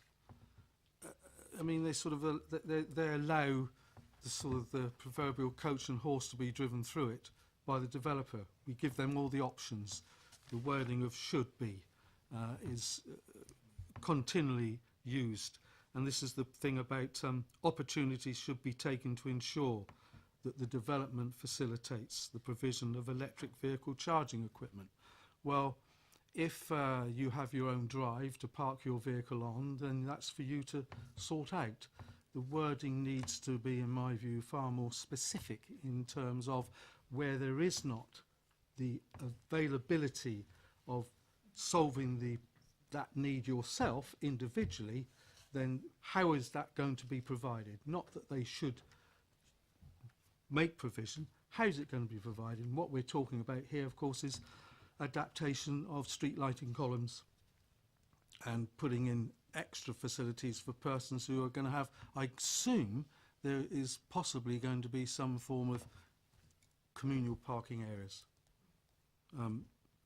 But that's really all I have to say. I think ward member made all the points very forcibly, and I agree with her. Thank you. Councillor Harvey. Thank you, Chair. Just 2 points to pick up on, please. I really like it recorded that if the developer genuinely is thinking of getting an outline planning application away in December, that they need to rethink their timetable and take a step back. They will have undertaken a significant number of studies as part of the timescale of getting to that December deadline that they're talking about. Those studies will reflect some of this work and not all of this work, I'm sure. And I think our officers have done a tremendous amount of work here that they shouldn't just simply override. I think if we're going to improve this in what the officers are doing, the developers need to respect that. So I'm sure that the conversations are taking place. I hope they are. But I would like to see that developer timetable adjusted to properly reflect the concerns that have been raised locally, the concerns that we've raised around the table here, and there is plenty of pre-app time to let them do that. They can do that if they choose to, and I really strongly suggest they should if they want to get this right. And the second point really is to ask really for the Cabinet members' help. I think a number of us around the table this evening have commented about the education point, the Park and Stride. I think there's a disconnect here between what Hampshire Education are doing in terms of granting themselves planning permission for the education establishments without having the responsibility, because they choose not to take it, of accepting the highways implications of their development. So expansions of schools and developments of new schools with things they may seek, such as a Park and Stride, don't reflect the reality of the impact on the highway and the impact of the area. But when you challenge them as a ward councillor, all we seem to be getting back is, well, it's not for us at education to worry about that. We can only deal with what's inside the school boundary. That's not good enough. If Hampshire have got both those responsibilities as part of what could be a really well-designed master plan or a well-designed plan, then they need to be taking them in that way. And I don't know how we address that dichotomy at county. I really don't. And it seems to be a conundrum that a lot of colleagues are coming up against throughout the district, really, throughout the borough. I think at the moment it's been challenged by many of us at officer level, and we're getting the pushback. It would be interesting to see what the politicians at county make of their officers in that regard. Do they support their officers in terms of them saying that it's not our bag at education to worry about highways? Or would there be a view perhaps where we could have a negotiation where policy might change or attitude might change so that we could have a proper conversation? I don't know. I put it out there and ask for some help, I think. Thank you. It's a wonderful question of Chinese walls, I think, when we've been there before. Councillor James. Thank you. I want to raise in relation to education 423. I'd just like to, it's not just related to this document, but to understand from a local education authority's requirement. It talks here about pupil forecasting. I think it would be really important for us as a committee to understand how that works. It just seems very late in the day. You know, when does this take place? You know, what does it look like? Can I ask that question first of all? In relation to the whole, you know, is it broken down into areas or boroughs? Or, I mean, we know in relation to the development potentially what the mix is going to be on a site, but this is talking about other areas around the area. But I just, from a planning point of view, what do we mean by pupil forecasting from a local authority?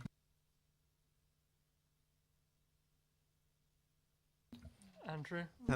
I can try and help, but see, this is done by Hampshire County Council. I must say I'm not familiar with the detail of how they do it. I'm assuming it works on the basis of population projections, demographics, when certain developments are coming forward. But the fact that they're still not able to clarify it implies that it's probably on the complicated and possibly somewhat speculative side. But I'm not familiar with the technical specifics of it, I'm afraid. But I'm happy to ask them.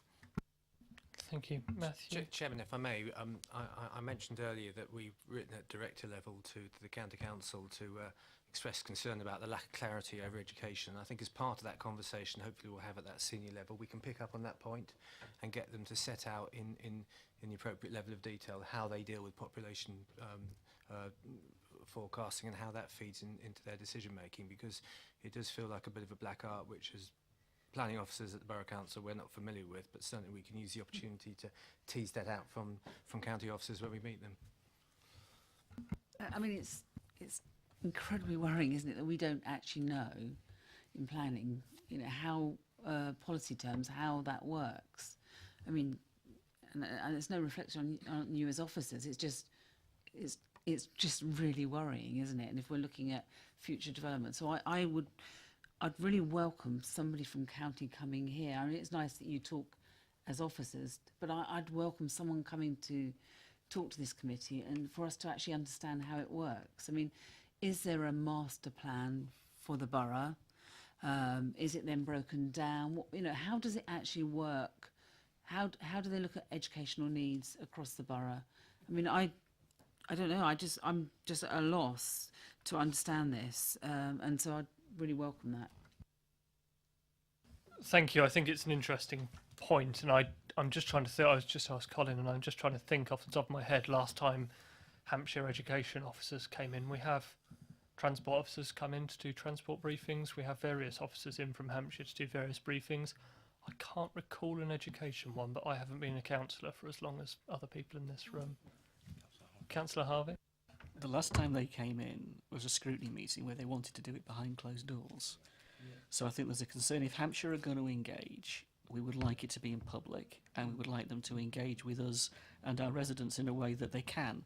I can understand in some respects why they wanted to do that, but at the same time, they didn't have to. And it's just having an open conversation. I think you're right. I think it's about the. I do remember it now because I was on scrutiny at the time. But I think it's about the mechanism, and I think we invited them to a committee, and I think it's absolutely right that a committee is in a public setting.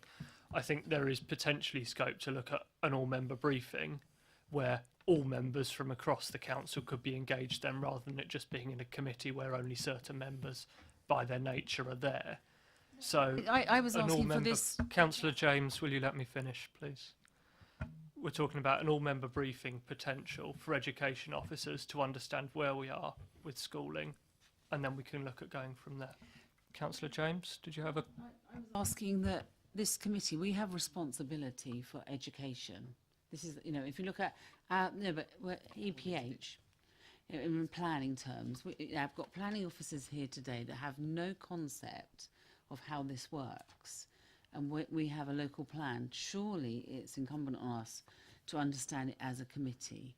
We can ask other members to come along, but I want this to be at this committee, not an all-member briefing. I want it to come to this committee so we can understand it and sort of tease out how it works. I think it would be really wrong of us to do it as an all-member meeting. Councillor Parker.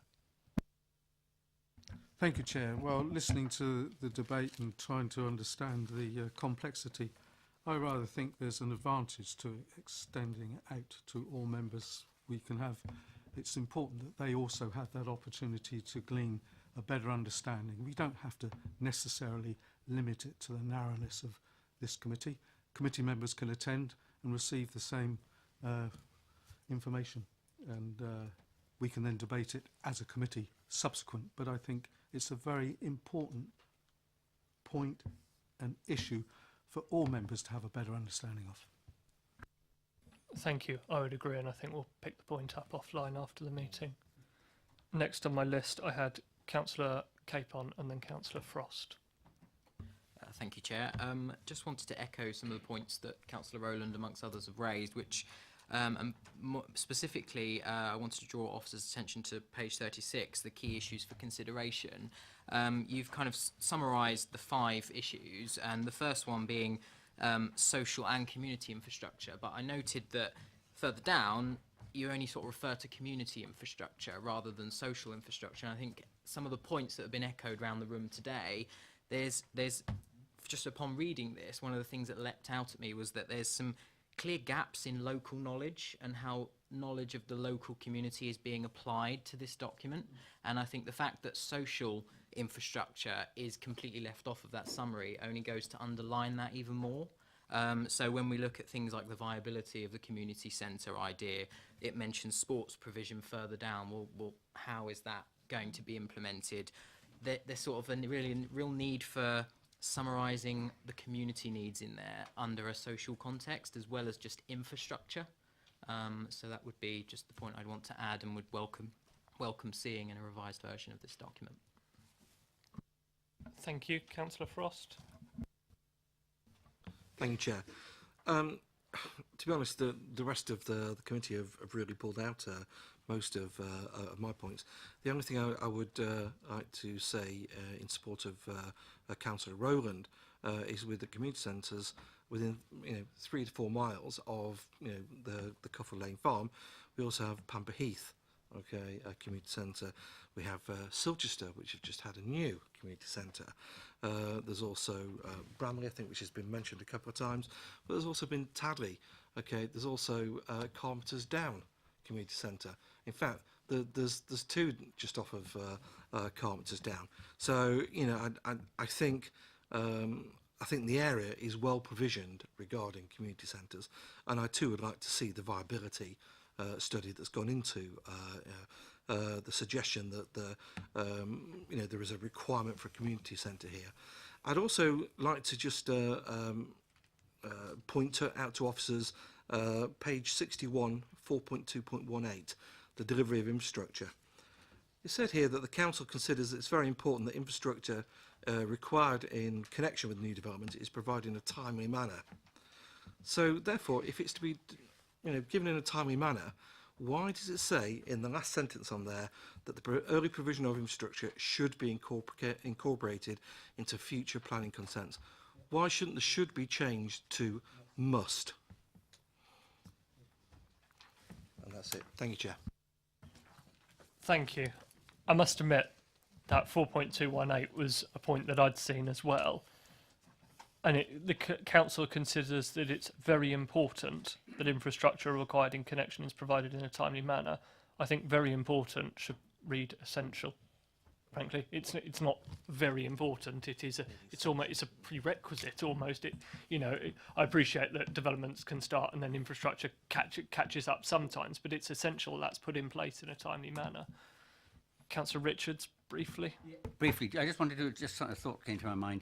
There is that green space, isn't there, the northern side of the site. And there's nothing much written about that. I just want to say, I lived in Switzerland for many years, and they have these things called Vita parcours, where you have a sort of running track, and then every sort of couple of 100 yards, there's a bar this way on which you do some pull-ups, and then a thing on the floor on which you do press-ups, and various things. You're probably about 10 stations around the thing.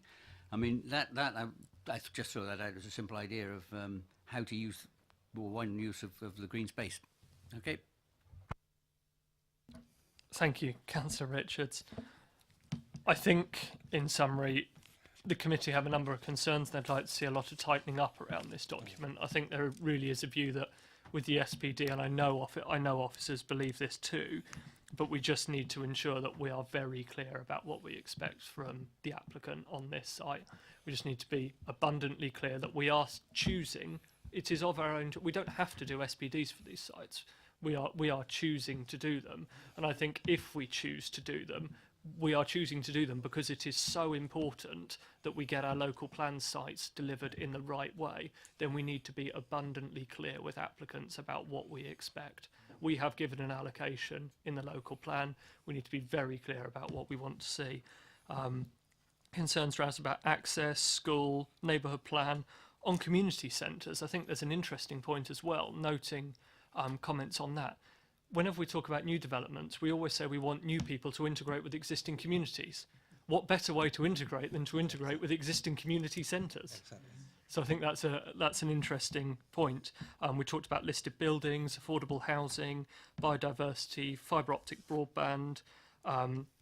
Outside of this meeting, there will be a note circulated on the current progress or lack thereof on Chinham Station, and we'll also look at a schools briefing in some format. I think that covers off all of the points. Thank you very much. I think in that case we'll move on to the next item, for which I think we have the same officers. We're having one swap. We'll have a quick swap.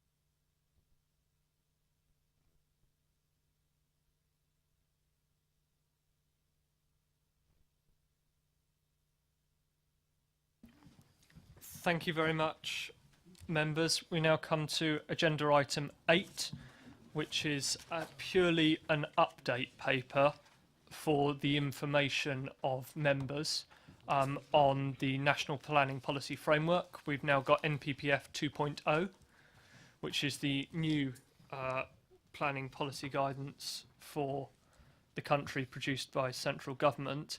I know that the team are going to go through this after Councillor Affel has introduced, but I propose that we go through this issue by issue, and I believe Joe's going to take us through issue by issue. We'll listen to the issue, we'll ask questions, and then we'll move on to the next one, and we'll just take it like that. I think that's the best way to do it, because then we just get through everything in order. Councillor Affel. Chairman, thank you. This has been something we have had a consultation on, and we've expressed views. I don't know if other members have expressed views themselves, but I expressed views, and now we've sort of appear to have come out at the end of the consultation period, and things are firming up. Some things aren't completely clear. So this is about briefing all of you as to the likely landscape that we're going to be operating in over the next couple of years, maybe longer than that, before people decide to change it again. And it will give you an idea of our likely work programme as well over the next few years, depending if we're all here.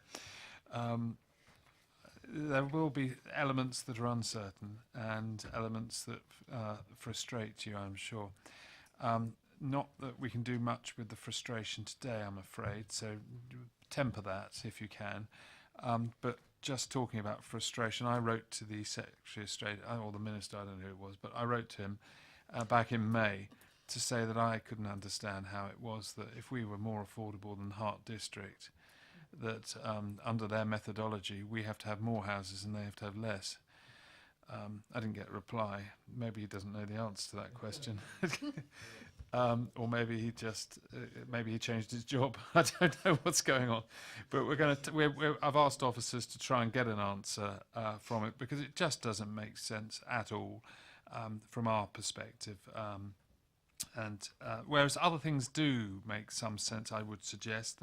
The idea that we have to review our policies fairly regularly, I think is a good thing, because actually we bring into them the things that we're finding as we're moving along, and then they become stronger and better policies if they evolve.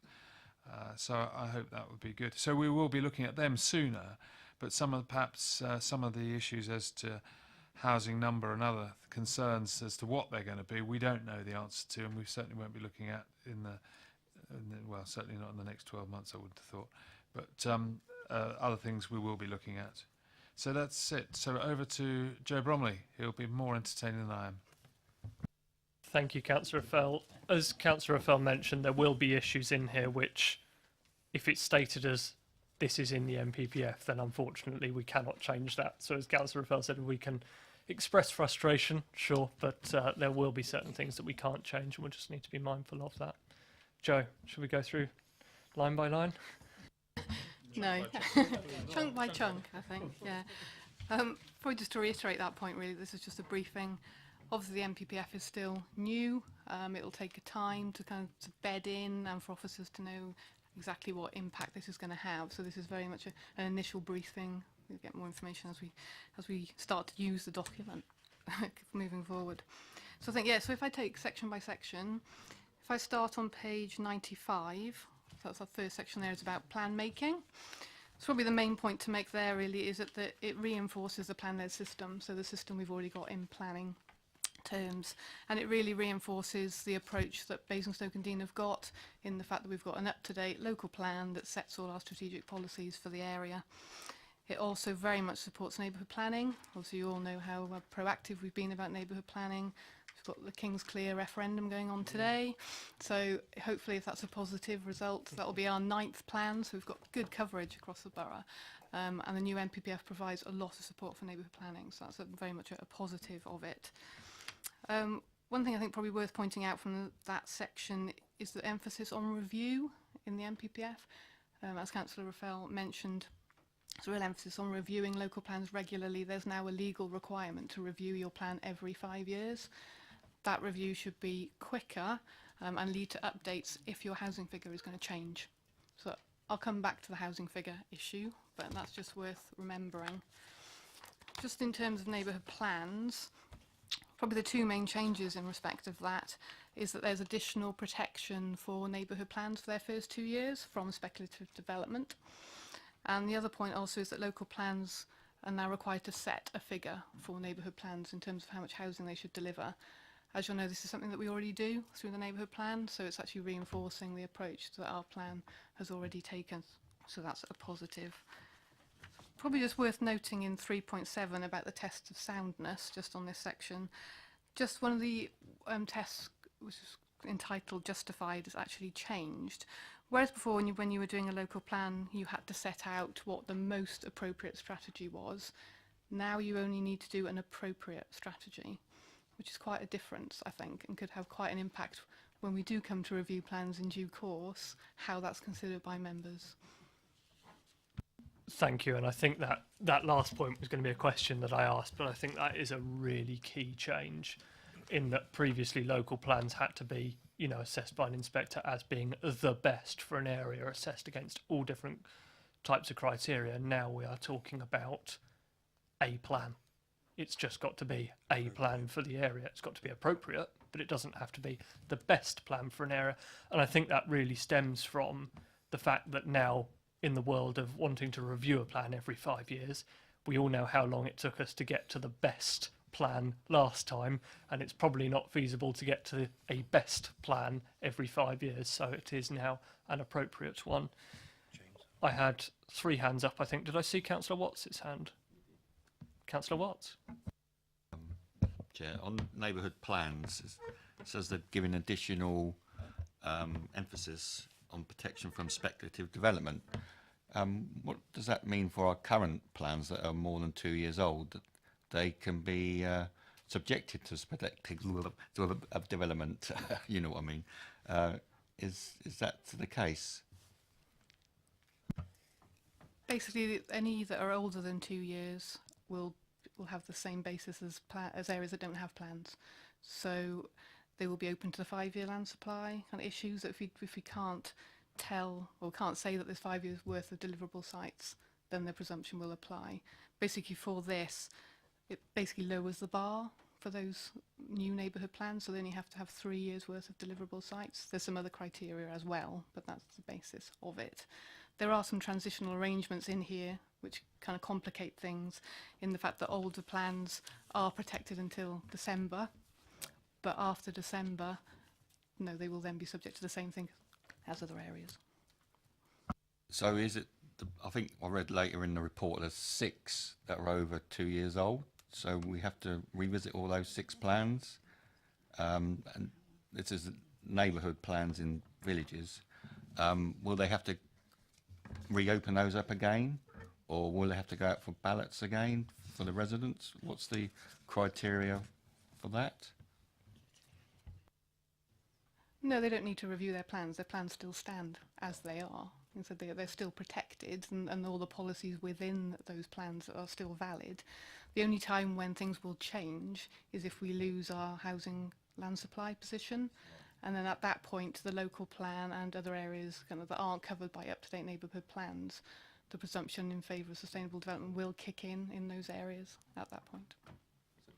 Clarification, so it's really important that we keep our 5-year housing land supply for everybody. Yeah, thank you. The 5-year, I think the subtext for this entire document should be 5-year housing land supply is king, and all fingers crossed on Cliddesdon, I think is then the subtext behind that. Councillor James. Thank you. Can I just ask a question in relation to the review? So does it mean that in reviewing a document every 5 years, it has to be completed and signed off within those 5 years, or how will that process work? There's a slight change in terminology here with this MPPF.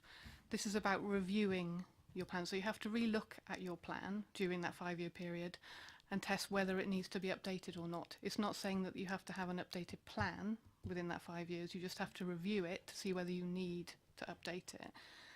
That is always the case unless your housing figure changes. And if you have, I'll come back to the housing figure issue when I talk about that, but that changes things slightly. I can do, but it's probably better if it's in the context of the rest of it. But we can come back to question then if you like. Our plan, you know, in relation to it being adopted, how would you see this, you know, because obviously, it's, you know, Paul was just telling me it took us 8 years to, you know, to achieve our plan. If we were going to review the policies and throughout the plan, how long is it going to take us to do that as a piece of work? That we adopted this in 2016.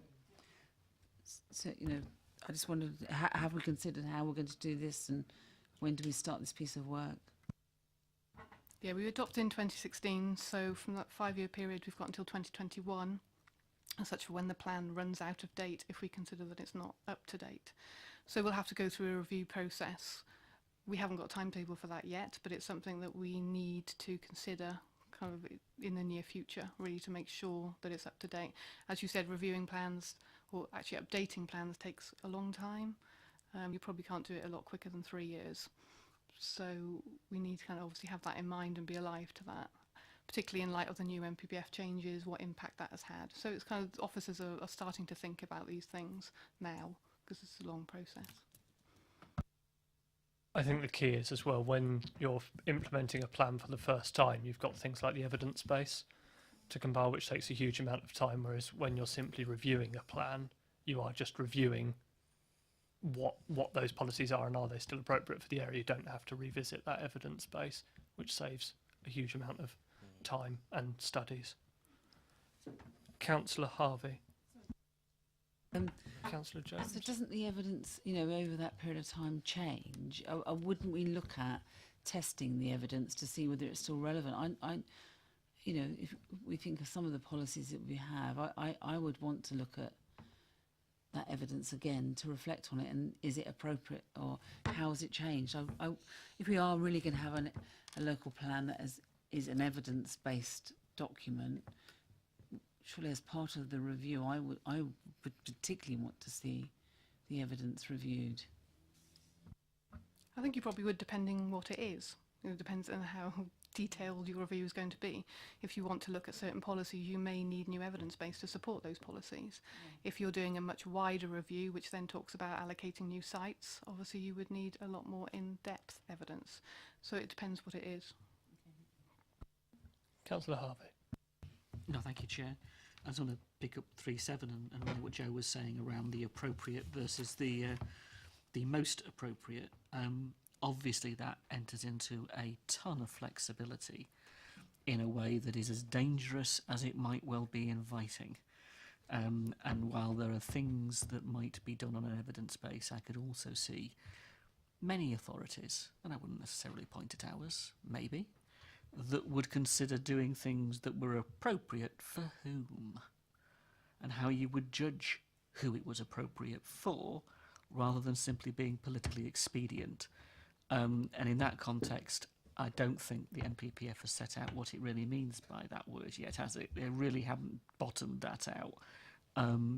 So if we go into a review process in the next 3 years, and the test is the plan still appropriate, rather than whether it is the most appropriate plan, then again that invites the question of how officers approach that timetable, the work programme and the rest of it. And I guess an upfront political question as to the administration, whoever that might be, what are your intentions? Because you'll set that tone. And I think in that sense it presents an interesting question for all of us, where the debate goes over the next 5 or 10 years around that. Because I think, to be fair to Mark, he's right.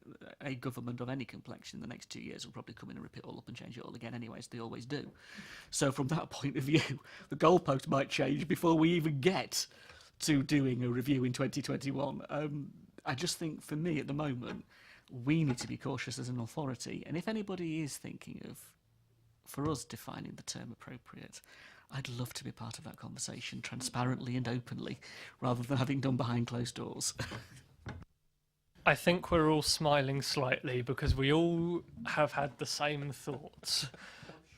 I think we have all had the same thoughts, and I think best versus most appropriate can mean many different things to many different people. And you are right in that then enters a whole nother political debate as well, and it will be about at the appropriate time, because I take the point that the portfolio holder said and that the officers have said that we're not looking to start our local plan review yet. We need to do that soon. But when we start that conversation, we need to be very clear about how that will be done. I think that's all we can probably say on that, but it's a very important point. Councillor Rattigan. Just like to ask the officers, are you, in terms of review, are you doing high-level reviews all the time, frankly, as more and more stuff comes out of government? And obviously, although we've got our land supply already under the Sheila, we've got other sites have brought forward in at some point in the future. So are you already reviewing the local plan just with the structure of what you see coming out of local government and the needs that are from us as an administration in terms of jobs, transport, housing, all of those things are being fed in. So you're already doing reviews, I presume.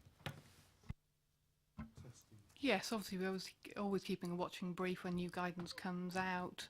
We're monitoring all our policies all the time through the authority monitoring report that we do every year to see how the policies are working, whether they need to be changed. The housing 5-year land supply is obviously quite a statutory thing that we have to do every year, and we monitor that in huge detail. So yeah, it's an ongoing process. Yeah. Thank you. Councillor Phillimore. Yeah, can the officers just give me a bit of clarification on, there's a sentence in the middle of 3.6 which says the adopted local plan already includes a policy which sets out a housing figure for the key neighbourhood plan areas in the borough. I think that should say it sets out a minimum housing figure for key neighbourhood plan and areas in the borough, because certainly the Overton neighbourhood plan says it has to take at least 150 houses. It doesn't give a maximum. Yes, that's what we mean by that language. Yes, that's the minimum figure. So we're referring to the figure in. It's not. Yeah. I agree, and I think the officers agree. But it's not a report, so to speak. It's just an update paper for us. So yeah, but yes, you are right. You are right, and the wording should say a minimum of, and indeed for all of our housing targets, I think they are now a minimum of. So, Joe, would you like to? I think we've got decision making next. Okay, moving on to the development management process. The changes here really support what we're already doing as a council. There's nothing really that different here that we weren't expecting or that we're not already enacting. So the NPPF encourages pre-application discussions through the development management process at an early stage, so that's something we're already doing. The use of planning performance agreements, particularly for large applications, again we're doing that. Keeping planning conditions to a minimum so that they're necessary. That's something we're looking at as we move forward. And also pre-commencement conditions, that they first need to be agreed in writing with the developer. Again, this is something that I think that everyone's aware of, people who are on the relevant committees are aware of that.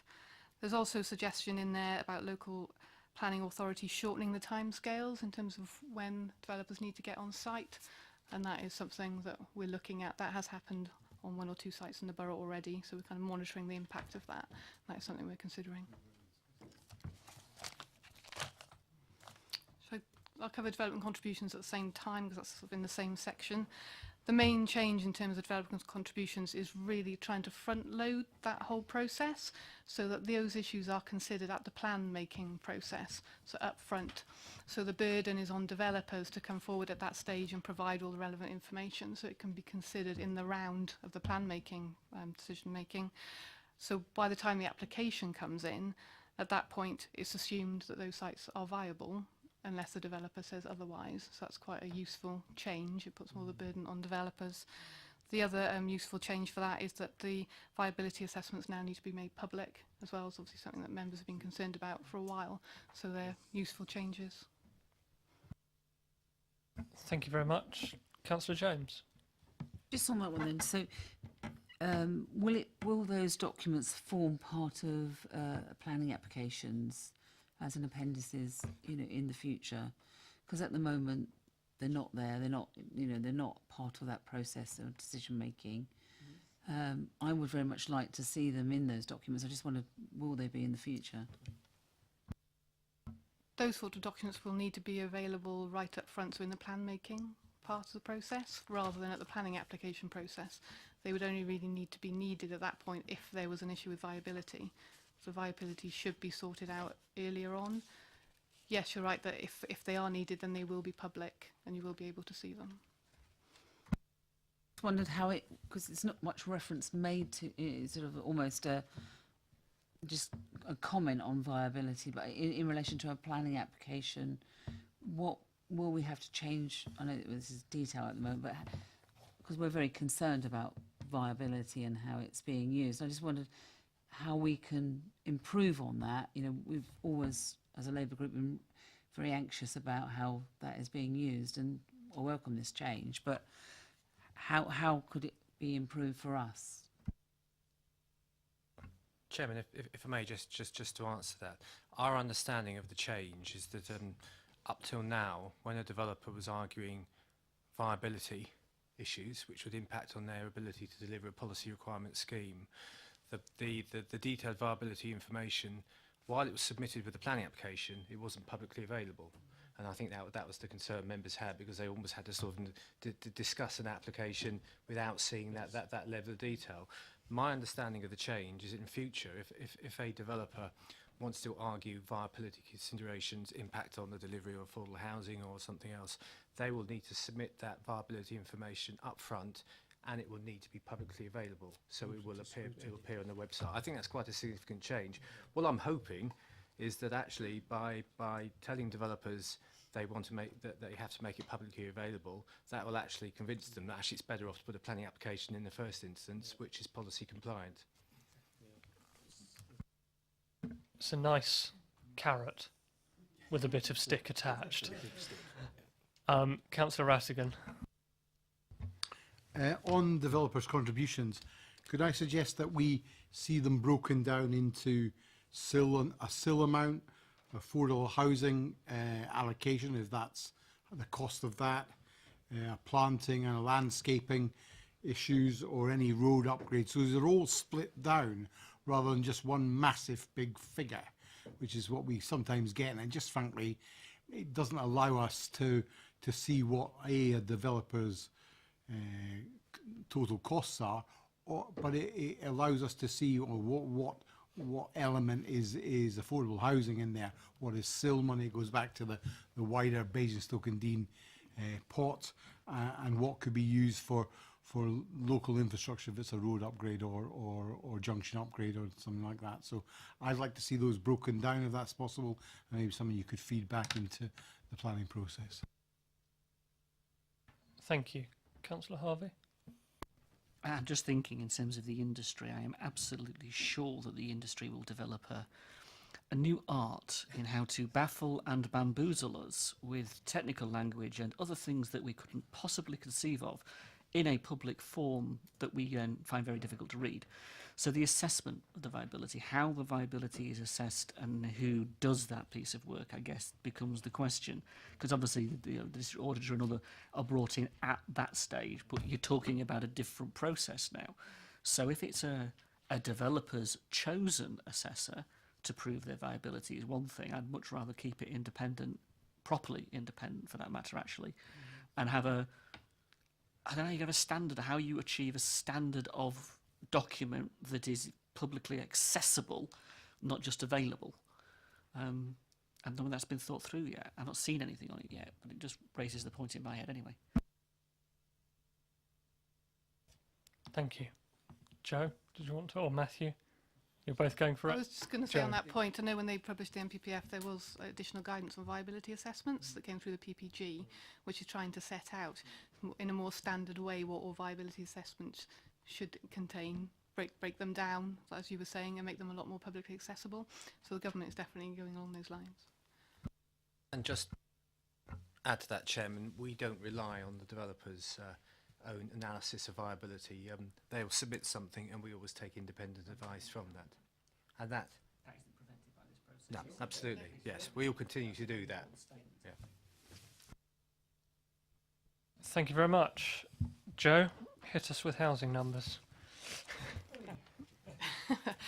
Probably getting to the crux of it now. As Councillor Robinson said, the main reason behind the changes in the MPPF are probably driven by housing supply and housing delivery and those issues. So probably the two biggest changes, this is the first of those two big changes, is the introduction of the standard methodology for saying what our housing figure will be.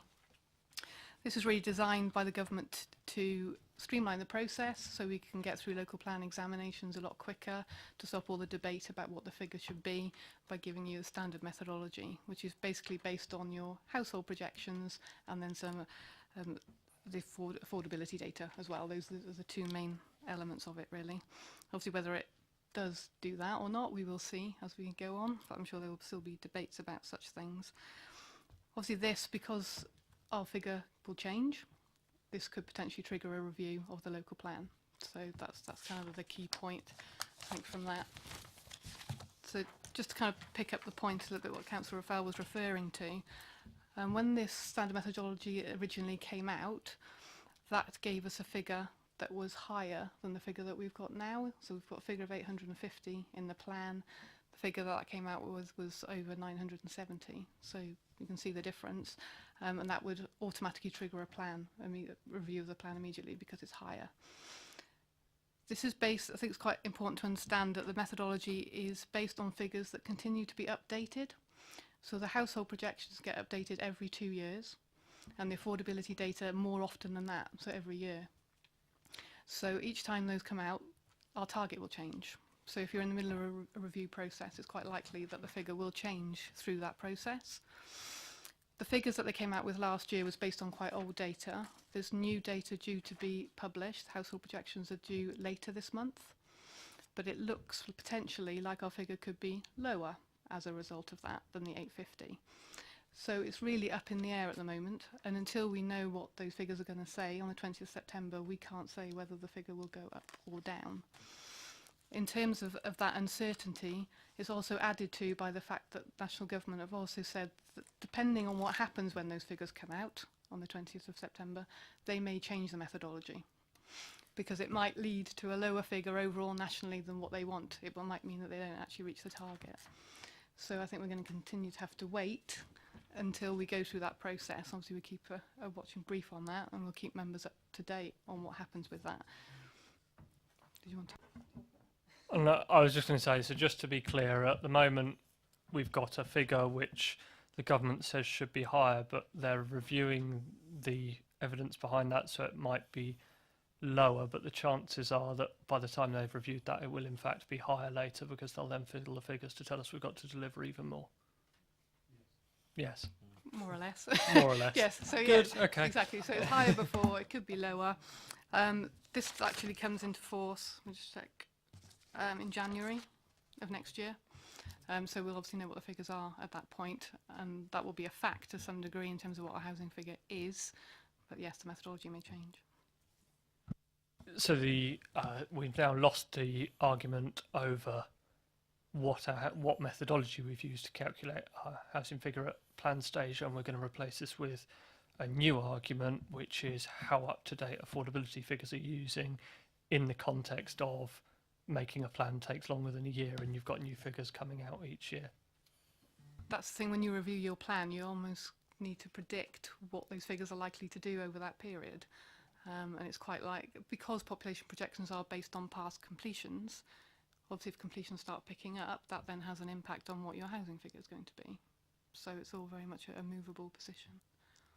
However, your next point adds to that as well on housing delivery test.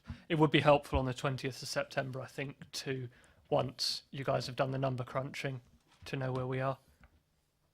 That would be really helpful. Councillor Harvey. It would be remiss of me, having spent the years on the end of you lot kicking us over the South East Plan and over those structures, not to point out the utter boot on the other foot in terms of this. I'm sorry, the irony of what you just pointed out yourself, Chair, Woe be it from government to get involved in planning and doing this, because whichever way we cook it, the housing figure in Basingstoke is going to go up. That's the reality of what you're all saying. So the key point for me and the key point for us on a serious point, rather than just making the political point, is who are all those houses going to be for? If we are going to review the plan, if we are going to go through this evidence-based process, I want to see something in concrete, really well thought through, that genuinely answers the question, who in the world are we building those houses for? And will they be for the people of Basingstoke who genuinely need them in that context? I don't want us to lose that. That's a serious point rather than the political point. And I think in terms of that, that's a massive question. And I'm not sure at the moment we have the answer to how you would arrive at the evidence base to truly deliver that, or force a developer, for that matter, to deliver that. And so in my mind as well, and forgive me, Chair, this is a matter for another committee, that then puts an awful lot of pressure on us on the sites we and the County Council are bringing forward, like Manydown and like others, Piatt's Hill, where you would say our responsibility to deliver appropriate housing and affordable housing becomes even more important. So if Manydown doesn't deliver the appropriate affordable housing in the way we want it to, and I am minded that the Cabinet member sat in the Manydown Overview Committee recently and said he didn't want to. He wanted to get out of delivering the affordable housing in the way it should. That was what was said around the committee. Unfortunately, it wasn't captured, unfortunately, but it was. He wanted to challenge the 40%. That was what was said. Which cabinet member? And then we had a debate over it. Hang on, Councillor Offell, can we let Councillor Harvey finish, and then I will give you an opportunity to respond. What's the impression I went away with? I went away with an impression that the 40% was going to be debated, and that was a concern, and it was raised in the committee. I hope it isn't. Prove me wrong. Keep the 40% and keep it the way we've got it and make it work in the way I'm saying. That was not the impression I was given walking away from that committee. Councillor Offell, you were at the cabinet meeting. Would you like to say? Would you like to say? So this administration has been committed to 40% from the moment the local plan was first discussed through it being created, and the administration remains determined, and as landowner remains determined that 40% will be delivered on Manydown. No ifs, no buts. Thank you. I think that's pretty clear. Councillor Rattigan. I don't care what the number is, frankly. I just want delivery. I think it's really important that we make sure that we get the developers to actually deliver the numbers that they said. So, you know, whatever it is, 900, 1,000, 800, that doesn't matter. We've got to make sure that our planning process is slick. We make sure our legal process is slick to make sure that we get the agreements in place, and then we can find a way to make sure that the developers not just have the land and the planning permission, but actually go out and build the houses. Because unless we do, nobody in Basingstoke is going to be in affordable housing or any other sort of housing. Because that's the point. Government can tell us what to do, but it's down to us to deliver. Thank you. I do think very quickly that is an important point. I think hopefully, and I believe our planning officers have made this point to central government. Hopefully the next piece of advice that will come out of government, they've been tough on councils, telling us we all need to deliver higher numbers and we need to do this and we need to do that. But actually the piece that's missing at the moment is the bit that's actually tough on developers with extant planning permissions. Once a planning permission is granted, it's all very well the government telling us, oh, you've got to deliver, you've got to deliver. Nobody in this council has a trowel and builds houses. That's a fact. It's an unassailable fact. So what we need are levers to pull with developers, and I think that's one of the positive things, and forgive me, Joe, I don't know whether it's in here, so I'm going to mention it, but one of the changes in NPPF 2.0 is we can use past housing delivery by developers as an informative for new allocations, which is a very interesting point. Go on, Joe. Go on, correct me It's if I'm not wrong. as strong, I don't think, now as it was in the draft about that element, but there is a section in there about that you can deallocate a site from a local plan if it's not delivering. So that's helpful in the context that we can be hard up front with developers and say, look, if you're not delivering, we will deallocate your site and actually we'll give it to somebody else who is going to build some houses there. Councillor Harvey. Just quickly, that was the point obviously about the land banking point. I don't think that's been bottomed out, but it would be worth picking up because I think it might have come through in the guidance. That was where I was led to believe that we're going to look at it in the guidance itself on the basis of how they deal with the land banking point, which we may face from certain developers. But you're right, I think it's been moved to somewhere else. Thank you. I think we will move on in that case to Housing delivery. housing delivery. Nice, move on to that. Yeah, slick. Yeah, so the second part, really the second major change in terms of delivery and supply is the introduction of housing delivery test. So this is an additional land supply test. So you'll know that we have to have 5 years worth of deliverable sites, otherwise the presumption in favour of sustainable development kicks in. That looks at future projections, so what's going to deliver in the next 5 years. This test looks at what we've actually delivered over the last 3 years. This is a new test. So it's a factual test, so it's exactly what you've done. And the first results of that are due to come out in November. The test sets out a number of thresholds which are set out in the report. I mean, I can quickly run through those. It's quite technical, so feel free to kind of ask questions. But in terms of the thresholds, obviously what we've delivered will be put against our target of 850 per year. And it's what percentage. So obviously 100% you would have met your target. The presumption in favour of development will kick in this year if you haven't met 25% of your requirement. That goes up to 45% next year and then 75% the year after. And that then continues. That's then the standard.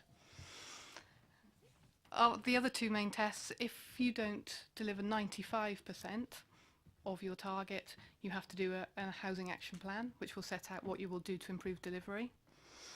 The other threshold is if you don't do 85%, you've got to put a 20% buffer on your land supply. So you have to have 6 years worth of land supply. So there's quite a few penalties, shall we say, for not doing that. Just to kind of put that in context of where we are, obviously we don't have the results as yet, but I would imagine we're around the sort of 70% mark. 70–75%. So the presumption in favour of sustainable development won't kick in this year. We can be pretty sure of that. And hopefully not next year either. The year after that could be more debatable. We will have to put a 20% buffer on our land supply, but we already do that because we've got persistent record of delivery. So that's not a change. And we will need to do a housing action plan, which will need to be published by next May. So those are the key elements. Thank you. That's helpful. I think we're all understanding that, whether we like it or not, but that is the letter of the law now, so to speak. Councillor Watts. I mean, the councils are strapped for cash. We have to do all this work, review our local plan, and our budgets are being cut from central government. I mean, it's just ridiculous. Localism is dead. We have the Politburo up at and Downing Street imposing housing numbers on Basingstoke. I mean, I remember back on in the Labour government day, you lot were crowing that we were bulldozing the countryside, and now we have actually no control at all of what's happening. It's diabolical, if you ask me. I mean, they have taken control. Localism is out the window. And who are we building these houses for? It's not for the residents of Basingstoke and Dean. I think we should try and not keep this particularly political, because we can, but the fact is that in the manifestos in 2010 and 2015 and 2017, all of the three main political parties said they want to deliver 300,000 homes a year. So whichever government we've got, we are going to be faced with increased housing delivery. Last year, the whole of the United Kingdom built less houses than they did in Tokyo, one city in Japan. So we are in an issue, and we have councillors of all political parties, but of one political party more than any other, telling us we need to build more houses, and we can't have it all ways. So I think we need to be understanding of that and work within the system that we've got. We might not like parts of it, but it just shows all of us that if we're going to have these numbers, then we've got to stay on top of them to make sure that we protect those areas that we want to protect. Councillor Rattigan. Yeah, on 3.20, the encouraging of developments on small sites. Do you think that will have an adverse impact on the rural communities? Do you see more sites being brought forward there, or because obviously the land supply is smaller? Any comment on that? That could be an impact. I mean, the 10% is probably higher than what we do at the moment, so we will need more small sites. And yes, that probably will mean re-looking at our spatial strategy as we move forward to reviewing a plan in due course, and that will also bring in rural areas, things which tend to supply the smaller sites. Obviously they come forward as well, particularly on brownfield sites, so it supports that element as well, but yes, it will affect that. If this happens and we get to this point of smaller sites coming forward, do you see that some of the rural councils could have some sort of conversation about that? Because I think, you know, I know Wolverton, Kingsclere, Whitchurch, all of these areas have pressures on them, but they also have brownfield sites, industrial sites close by. There's in Kingsclere there's a site. There's obviously we have a council site as well for perhaps PD in the future. Those sort of sites may all be brought forward and have, you know, one site in the middle of a small village has a huge impact, as Ashford Hill is finding out at the moment. Yeah, we will need to have an ongoing conversation about that. I mean, those sorts of sites do come forward through neighbourhood plans, so continuing that conversation. We also now do a brownfield land register every year that we have to publish, so that it's probably a better way of kind of having that conversation, because it brings that out so we can actually assess those sorts of sites. Thank you. Councillor James. As someone who doesn't work in the industry, I just don't understand how this is going to work, and I'd quite like, as a committee, to have a paper and explain possibly how this might work in the future, or whether you can explain it to me. I just don't understand how that will work in the future. Yes. Well, the figure will be published by government every November. So it will give you a percentage, which will be based on the completions of the last 3 years. So we'll give them that information. They will come back and say, for example, you've got 70%, therefore these triggers now come in. So you have to do an action plan, you have to do a buffer, or not. I think on the point of understanding that, I think when the MPPF came out, there was a paper that was circulated to all members. Or am I wrong in that?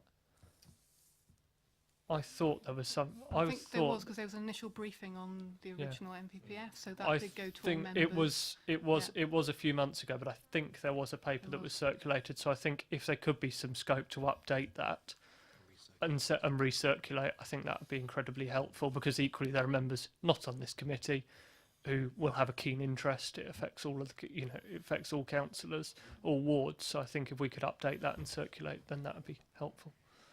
A possible way of doing it, this is something that we will need to pick up through the authority monitoring report. When that's published in November, obviously we can do that in December. That's coming back to committee in January anyway, so we could talk about it through that. But I also want to understand is how we as a borough influence that process. So if developers aren't bringing forward sites, or if things aren't happening, the market isn't, developers don't want to for whatever reason, are we at the mercy of a developer? So if the market collapses for whatever reason, does it mean that we are then going to have a considerable lot more development? It was not just the practicalities. I just needed to understand how it's going to work as a whole. That's what I was, I think this comes back to the. You're absolutely right, Councillor James, and I think this comes back to the point that we spoke about earlier, which was currently there are a lot of sticks on councils to do things from the government, and that's fine. But actually, what we want to see from the government is sticks on developers as well, to say, actually, you need to deliver these sites. And I know the planning officers have made representations to that effect to central government, saying, developers, if we give you planning permission, we expect you to build. And as Joe mentioned earlier, we we would have the power under the new MPPF, if a particular developer was underperforming, to actually deallocate a site and give it to somebody else who will build. Matthew? Just to add to that, I think what Joe's highlighted is that the expectation is that come November we'll get a clear steer from government that we've got to produce a housing action plan. Now, I don't anticipate that action plan just being actions for us. I see it as something where we'll have to work with developers and get some commitment from developers to work with us to accelerate delivery. We've given some initial thought to that, and I'm sure at some stage we want to share the detail with members. But certainly I've seen the action plan as being a partnership, if that's the right word, between us and developers. It's not just down to us. That's really helpful. Thank you. In which case, I think we move on to encouraging the development of small sites. I think we've talked about that, the fact Yeah. that we just need 10% on small sites. That's fine. Yeah. There's also the element of the MPPF about making sure that we consider whether it's suitable to look at new settlements and urban extensions and things like that through any future review. So it's not a huge change. Then kind of moving on to affordable housing. And the changes on the affordable housing element are actually not as far-reaching as what everyone expected them to be in the draft and in other papers that came through. The emphasis really is on meeting all needs. So it talks about older persons housing and accommodation, traveller accommodation, students. So it kind of broadens it, but what sits behind it hasn't really changed, I think, in terms of strengthening that. The definition of affordable housing has changed. It's a lot broader now. It brings in things like starter homes, discounted market homes, also social rent has gone back in. So you've got the full definition there in 3.25. That's taken straight from the MPPF, just so you've got it, so you can see it. But it's really, I think, about providing more flexibility in terms of how affordable housing is brought about. I think from an office point of view, when we've looked at it, it really supports what the local plan and the housing SPD that was adopted in July are saying, really. So those bits of guidance that remain up to date, really, from that. It would be, thank you for that, it would be remiss of me to say that I think the changes to the definition there are very welcome. Certainly. That might not be a view that's shared by all, but I think before we were talking about the dropping of social rent from affordable housing. I think that would have been the wrong thing to do, actually. And I think making it an all-encompassing definition, which includes social rent, but also low-cost market, I think there's more of a mix to be had there. And I think that's important. Councillor Harvey, I haven't seen your hand, but I'm in anticipation. No, I was just going to make the point. I mean, it's welcome to see social rent back in there in the words and not just trying to interpret it to get it in. It's actually there in black and white, and it's important. I think the pressure it puts on, though, just picking up our previous debate, and this is where I think the point that Matthew was making about conversations with developers comes in, what they choose to bring forward so that we do genuinely get the housing we need, and who it is genuinely for and what we want it to be for across the board, but that they do understand their social obligations and their obligations to meet local housing need in full. So from that point of view, yes, nice words, love them, get them. Nice to see our policy fits, hang on to the policy, and I think it's important. But then I'd like to see that, is it the developer forum that you've got going on, or the conversations you're having, just to push the point with local developers so that they don't play around with it, but we actually get what we need. Thank you. I think the points are taken. Moving on to building a strong and competitive economy. Yeah, generally the MPPF is quite quiet on the economy. Really, it hasn't changed a great deal because the emphasis is very much on housing. But it does emphasise supporting business growth, improving productivity. So it very much kind of backs up the industrial strategy that came out from the government. And there's now reference to local industrial strategies and how they should be incorporated into planning. It also puts a bit more emphasis on storage and distribution, so it's obviously quite pertinent to us. Obviously, Peter Bretts came to speak to the committee about such needs just recently, so that's quite pertinent to that. Those are the key elements, really, for the economy. So I'll move straight on. Councillor Harvey. Just quickly, it's just the juxtaposed position of seeing, permitted development take a significant proportion of stock out of the system is back to that debate again. And it's just where you offset the two and where our local policy needs to pick that up, I think. and where you would look for that land and how you would protect that land in the context of the other policies as well. And I don't think that's necessarily come out yet. But if we're going to do the review and what you're doing, I'd like that to be picked up. And then the other point is just to welcome the specific strengthening of policy around the protection of town centres over a 10-year period. I did note the officer's comment that they didn't think it had any implications for the town centre versus the leisure park debate. I think it does. I think it has huge implications for that. And outside development of offices outside the town centre, I can think of quite a few office developments right now, just the one in the middle of Chinham Business Park that's being PD'd, where that is a very relevant conversation to be had. So yeah, again, just pushing officers a little bit, it would be nice to know your thinking of how we defend those positions when you've thought this through a little more. I'd like to use this policy to change to defend the town centre and quite clearly defend the position when we're faced with things like Chinham Business Park, not to mention the smaller ones like Coronation Road. Thank you. I think that. Yeah, were you happy to come back and provide some commentary on that?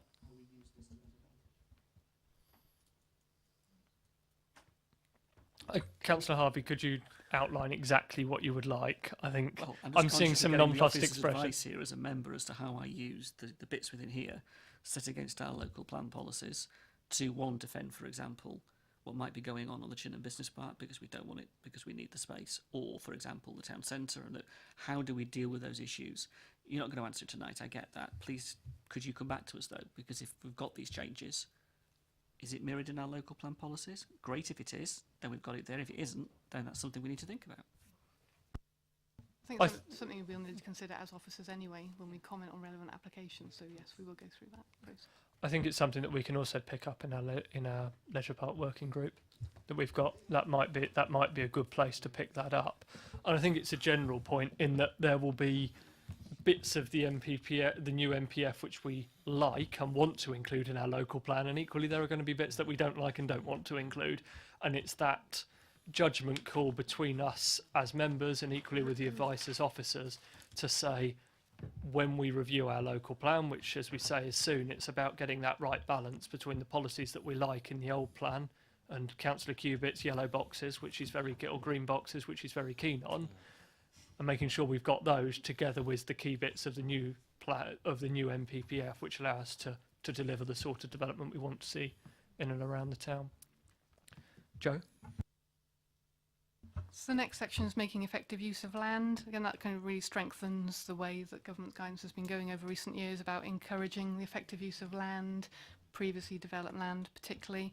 It strengthens it particularly in terms of density standards, about whether local plans should have actually minimum density standards incorporated into them. So that's something that we would need to look at through any future review, and also whether applications should be refused because they're too low density. Those key elements on that. I think I could move straight onto the design point as well. It's quite strong on design, the MPPF, I think perhaps because of all the new house building. That first sentence on 3.32 about the MPPF set out the creation of high quality buildings and places is fundamental to what the planning and development process should achieve. That's taken straight out of the MPPF and shows how fundamental it is, particularly in terms of design standards for housing. So that's key, obviously, for Development Control Committee and others to take that into account. I think it backs up the way that the council is going in terms of looking at good design through our suite of SPDs and through other work that's going on. So that kind of backs up the council's approach, really. So that's another positive move. Councillor Rattigan? Oh yeah, because I'd really want to get into this. Housing in the countryside, SS6 is a major bugbear of a number of people on the DC committee. I can see Matthew laughing, but it's it's pertinent to my ward, so I'm going to raise it. Mostly on previously developed land, not always brownfield sites, if I'm honest. Sometimes they're farms that are disused, cattle sheds that are no longer in use. I don't know if we can get into the local plan, but some sort of strengthening of SS6 and the way it's interpreted may well be useful, because I don't want to see the countryside just held in aspic with just one-for-one developments. I think there is a need to grow and improve both the quality of the housing and the number of people who live within our countryside. So I would like to see some work done on that if it's at all possible. And I think it would be better for certainly officers, but certainly for people like ourselves in the rural wards, who we're always weighing up things. How close it is to the settlement? You know, what impact does it have on the countryside? They're just stuff that we need to nail down if I can. And as you've moved on to emphasis on design, I really think it is vital, and you know, we've all sat at this committee and at DC banging on about spatial standards. You know, we need to have certain levels of design. People need to live in homes that are not crushed, tiny, like the Churchill Plaza development. I mean, it's too small. It is not right that we are allowing what people will live in for maybe 12 hours a day, that they don't have the air to breathe in, the space to relax in, and an amenity to enjoy. I think we need to get a lot tougher on the quality of our design and an emphasis on what we can do as a planning authority to nail these people down to the highest of standards that we can do. And we have a marvellous opportunity with Manidown to put in place some of the standards that we would like to see for the housing that we ourselves are bringing on board. So I think there's quite a lot of work within these two sections, and I would encourage you to do whatever you can to tighten those up and to make Basingstoke's developments the best they can be. Thank you. I think those comments are taken on board. Councillor Harvey? Thanks, Chair. Just picking up that point really and developing it. If we're going to say, as the NPPF is trying to, that planning applications for low density developments in high demand areas should be refused in favour of higher densities in accessible locations, then we're going to wind up with exactly what the council has just described, which is you wind up potentially with higher density developments and smaller units in a way that we just don't want. There has got to be some sense to this, and I'm not sure how that then is interpreted in a policy that we can use. If the NPPF says you've got to do it, that's one thing. How we then interpret that to help us locally is a different question. So I think there's a massive piece of work there, which leads on to the point about the design, minimum floor sizes. We didn't do it last time round. I think we should have done, and that was a mistake. So if we can pick it up and we can discuss that, so as other authorities have, I think that would be a really helpful next step for maybe balancing those two things out. And in terms of SS6, as my colleague is wont to say at every planning committee, if there is one thing we are consistent on, it is the inconsistency of our application of SS6, and long may it continue, because there is nothing quite like seeing my rural colleagues come to a committee to justify every single development you could possibly think of in every possible way you could possibly think of, and long may that continue. Thank you. I think the point on SS6, I mean, we've gone round the houses on it so many times, but actually I do genuinely think it is probably the best policy. It gives the officers the ability to assess applications in a way which provides some clarity.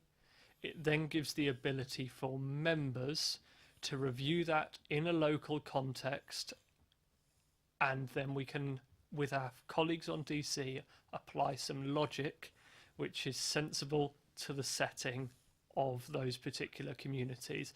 And I do genuinely think that on DC we do get some very good cross-party discussion, thought and decision, particularly on rural sites, but also on sites in the town, but it is mainly in rural sites by their nature, on new developments in the countryside, which members want to see go forward and equally members don't want to see go forward. So I do genuinely think it is the best policy that we could have, because it allows us that flexibility.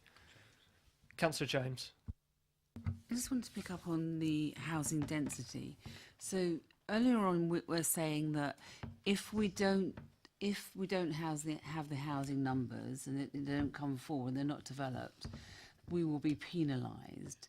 So a developer is going to land bank. They're going to hold back because, effectively, from a financial viability, if they do that, they're going to then get the opportunity to put a higher number of units on. And I can just see that we're going to get refusals, and because we are a high demand area, and we're going to have a higher density. And I just would really like to understand how that's going to work. What do we mean by higher density? What is it meant by higher density? And I guess we are a high demand area. So what is our density at the moment, and what is it likely to be in the future in the town centres? We can't really answer that. This is too detailed a question, really. But higher density is a phrase that's used in the MPPF. If you take 30 dwellings a hectare as the standard, it would be higher than that. They're just looking at for more efficient use of land, and that's obviously something that we would need to be aware of through the planning application process to ensure that we're aware of all those issues and that we are permitting development that's appropriate density for the area. It doesn't say in there that you can't still take things into local character and elements like that into account. That's all still in there. It's just really trying to encourage authorities to do higher density where they think it's suitable to do so. It's quite a win-win, isn't it, for the developer, really? I think the loser is the people of Basingstoke-Dean. Thank you. Matthew? I suppose just an additional comment for me. The principle of using land efficiently was in the previous MPPF. This clearly sort of takes us to a new level. I think the reality is a bit like the first MPPF. We don't quite know what the implications of this will be until it's tested through the development management process. So I think there is an element of just testing this and seeing what will happen. And clearly, if there are some unintended consequences in terms of quality development, we'll need to think about how we respond to that. Thank you. Councillor Phillimore. Yeah, Chair. I tend to concur with Councillor Pratt again about using brownfield sites efficiently, but I think we should caution against where we identified and what we identify as a brownfield site. Certainly an airfield at Popham's not a brownfield site. I completely agree. On Popham, you're absolutely right. We do need to be very careful on that. Does that conclude us, Joe? Thank you very much, members, for bearing with us through that. I think there are some interesting changes there, and I know, looking at the faces on Joe, Vashti and Matthew, they're looking forward to seeing this in action and looking forward to implementing it with the same gusto as we implement SS6. Thank you very much also, Councillor Raphael. Thank you all. Just for clarification. Agenda item 9 now, members, which is the committee's work programme. We have at the next meeting the Heritage Supplementary Planning Document and the first iteration of the draft transport strategy, which I know members will be very interested in. We then have in January the Authority Monitoring Report, which we agreed would come to the committee yearly. We also have updates to the Infrastructure Delivery Plan and proposals for SIL spend, which is a recurring item which we've seen a couple of times previously now. To be timetabled, we have Horizon 2050, which I do have an update on. The Horizon 2050 consultation and survey on the draft version are due to finish at the end of September. Officers will provide further detail to members at the next EPH meeting, which is in November. Yes. On the reporting timeline and subsequent steps to follow once the consultation feedback has been collated. So I think that's actually helpful in that if that finishes at the end of September, officers have then got a month before giving us an update for EPH on that key piece of work. We've got the AA and abstract, which has sat on the agenda for a while. Abstract, we know, are okay to come to the committee. However, what I'm very keen on is that the AA are very clearly our partners in Basingstoke. The AA are a key employer in the town, and personally, and I don't know about the views of the committee, I would like to do this with all three of us in the room, that is the council, the AA and Abstract.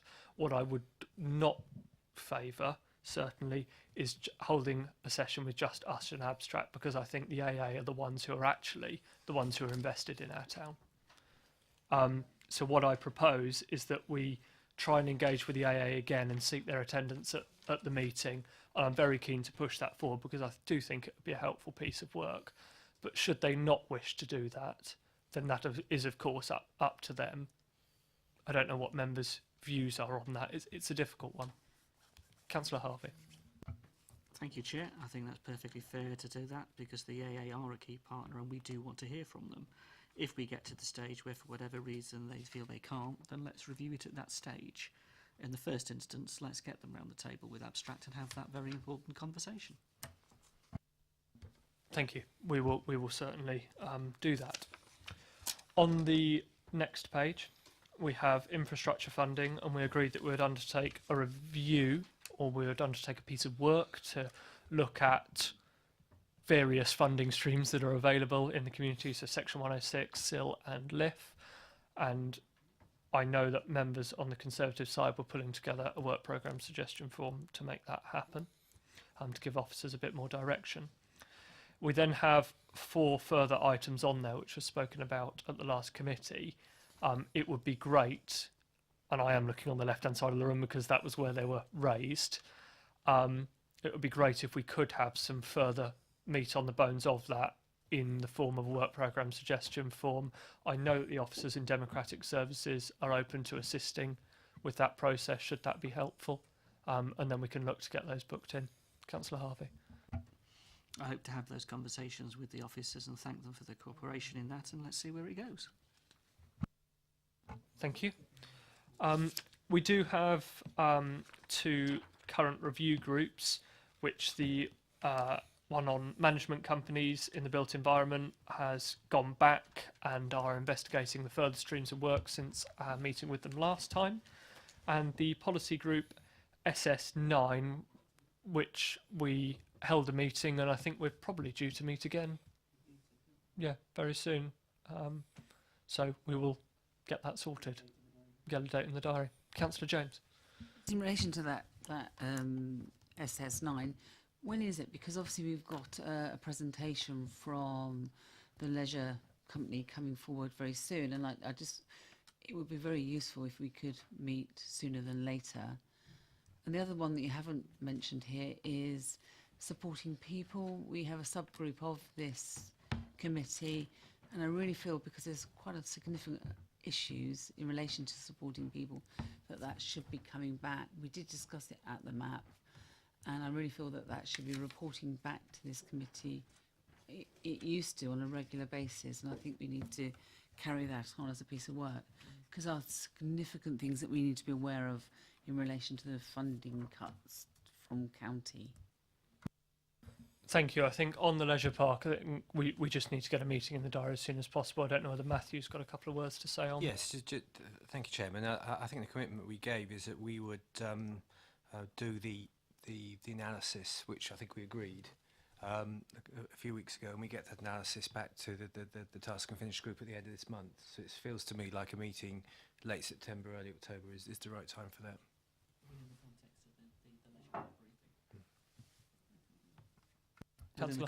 Within the context of the leisure park briefing, I do think you need to take that into account, Matthew. If we're going to have that analysis, it would be most helpful.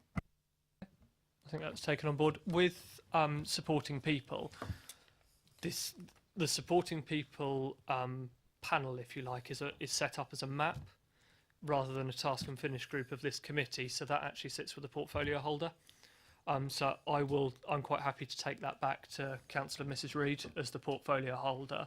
I know that I have spoken to her offline about some of the changes, as you mentioned, coming down from county in the context of reduced budgets for those services. And I think through the budget process, which the Cabinet have been having over the summer, I think that will feed into that as well, and the context of how we look to best provide those services. So I will ask the portfolio holder to perhaps reconvene that map for members, which would be very helpful, and then latterly report into this committee, because that's an incredibly important stream of work that we've worked on very closely previously. We're having the meetings as a map, but what I was saying, it would be very good for supporting people to come back as an agendaed item. I just think it's important we don't lose sight of it, and it should come back as a regular update, please. Yeah, very happy to, and I'll more than happily speak to Councillor Reid directly about that, about bringing that back. Thank you very much, members. That concludes our meeting. Thank you.